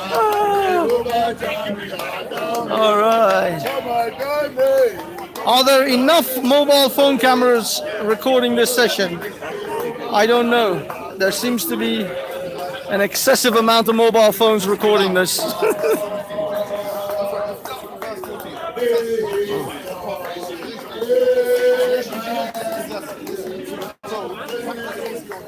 Is that Halima? We don't know, but she may be Halima right there with her head down. This woman looked right at me as well. I fear she may be Halima. I think that's Halima. I'm putting some money on it that might be Halima. But there's hijab. Everybody's Googling. Are you sure you guys got enough cameras? You might miss something.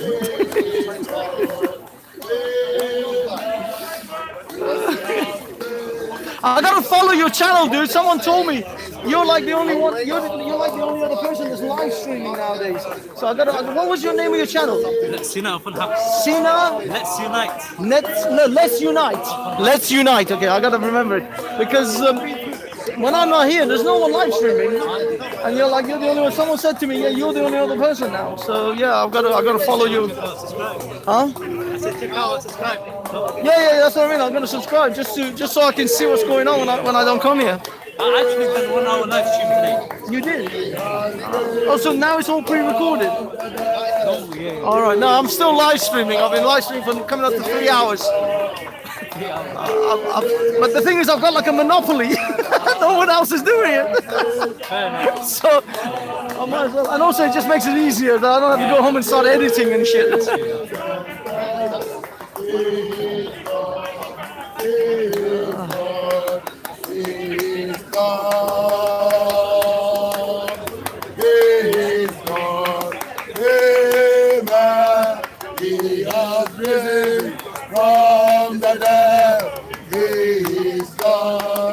I'm not entirely sure if this constitutes prayer, but every tongue.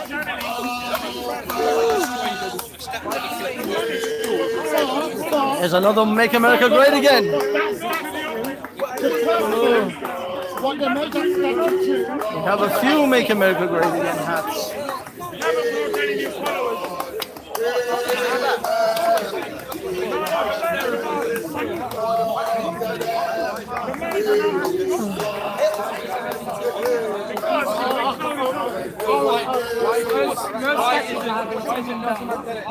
Oh God, too many people. Too many people. Too many people. Yelling and screaming. We are yelling. Everybody is screaming.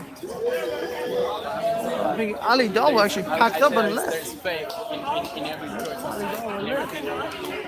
There's nothing like 100% certain. There's no certainty on everything. I don't believe one way or another. Then it was okay. Then it wasn't okay.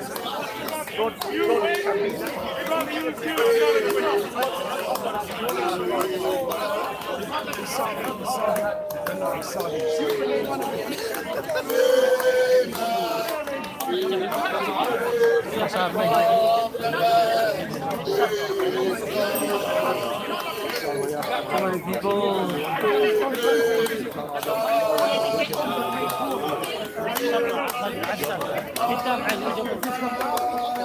That Jesus Christ is God, is God, is God,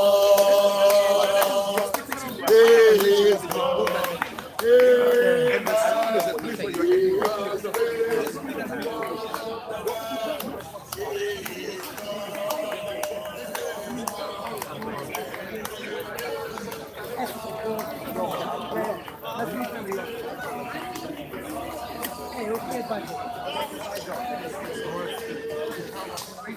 Oh.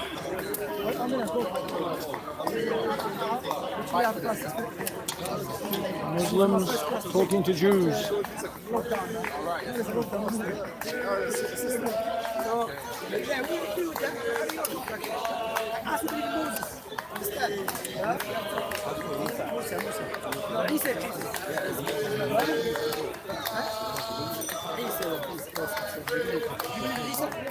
So now we have to talk about believing in God, believing in Muhammad, yeah, you see,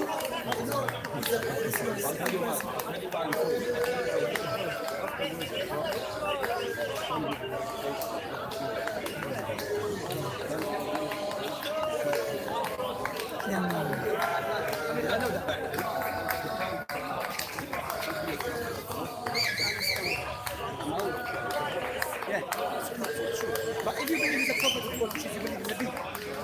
Nabi. Do you say Nabi? No, yes, Nabi. So you believe he's Nabi? Yeah, if you believe that, you believe he is or he couldn't. I don't think I'm going to be able to ask Shamsi the question. I will not be able to put Shamsi to the question because he's always surrounded by 1,000 fucking lackeys. So we'll see if we can put the question to him at a later time. But admittedly, I've had 2 Christians, 2 Muslims, and 1 atheist. I can't find any other atheists. So I think I've had a fair shake at this. 2 Christians, 2 Muslims. In fact, the atheists are the ones who got the short end of that stick. But all right.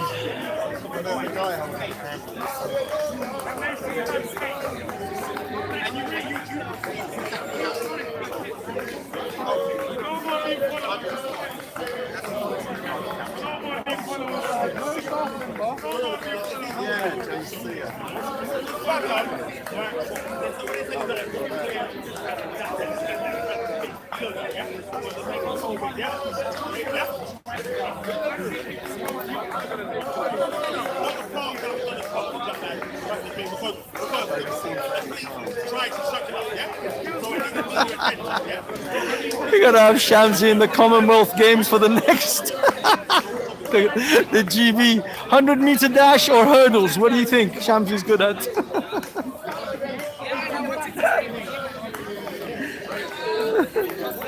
Steve, I was recording Shamsi just then, and someone put in the comment, "Oh, Shamsi, the great runner of Speaker's Corner. We should have him in the next Commonwealth Game for GB." I said 100-meter dash or the hurdles. Maybe a triathlon.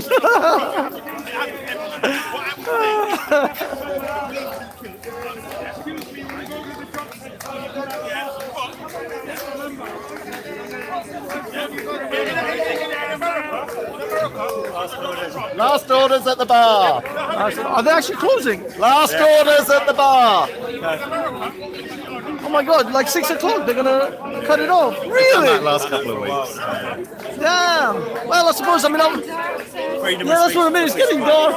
It gets rough around here at night anyway. Things get a little punchy.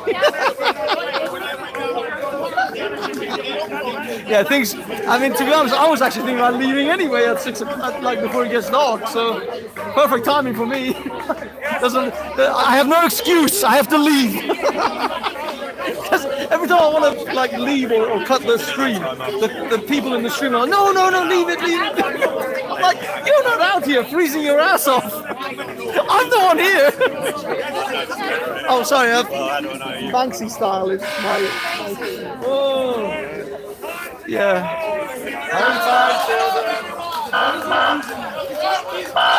It's time to go, kids. Home time, children.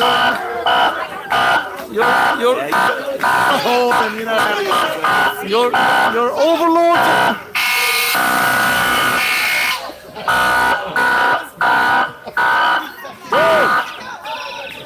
All right. Can we rave? Can we rave to this? Okay, we've heard that a million All right. times. Before Muhammad Ali heard that, Go. Cat Stevens heard that. Get out the way. Cat Stevens heard that. Out the way. Have a good night. Have a good night. Thank you. No new followers to Christianity. Still a big fat zero. When apostasy comes to Islam, it will be like a tsunami.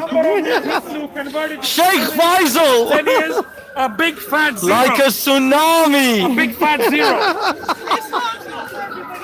A big fat zero. Apostasy shall come like a tsunami. Okay.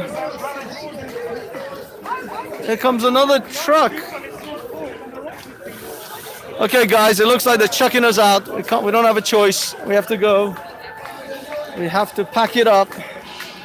You don't have to go home, but you can stay here. As the thing will go. You don't have to go home, but you can stay here. So.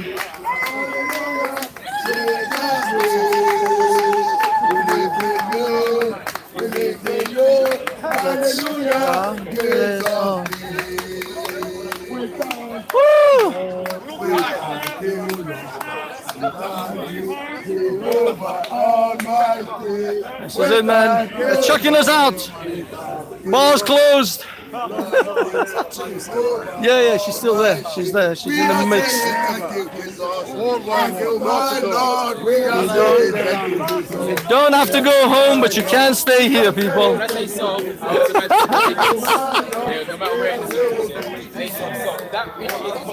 Show me the way to go home. I'm drunk.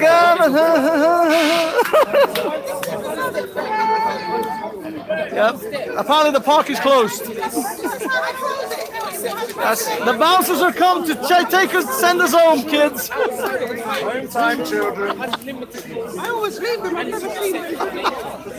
They've come to take us, to tell us to go home. I said, we're packing it up. Time to go back to the ward. Time to go. Time to go back to yourselves. Exercise time is over. Okay, ladies and gentlemen. Time to go. Christianity today. When apostasy comes to Islam, it'll be like a tsunami.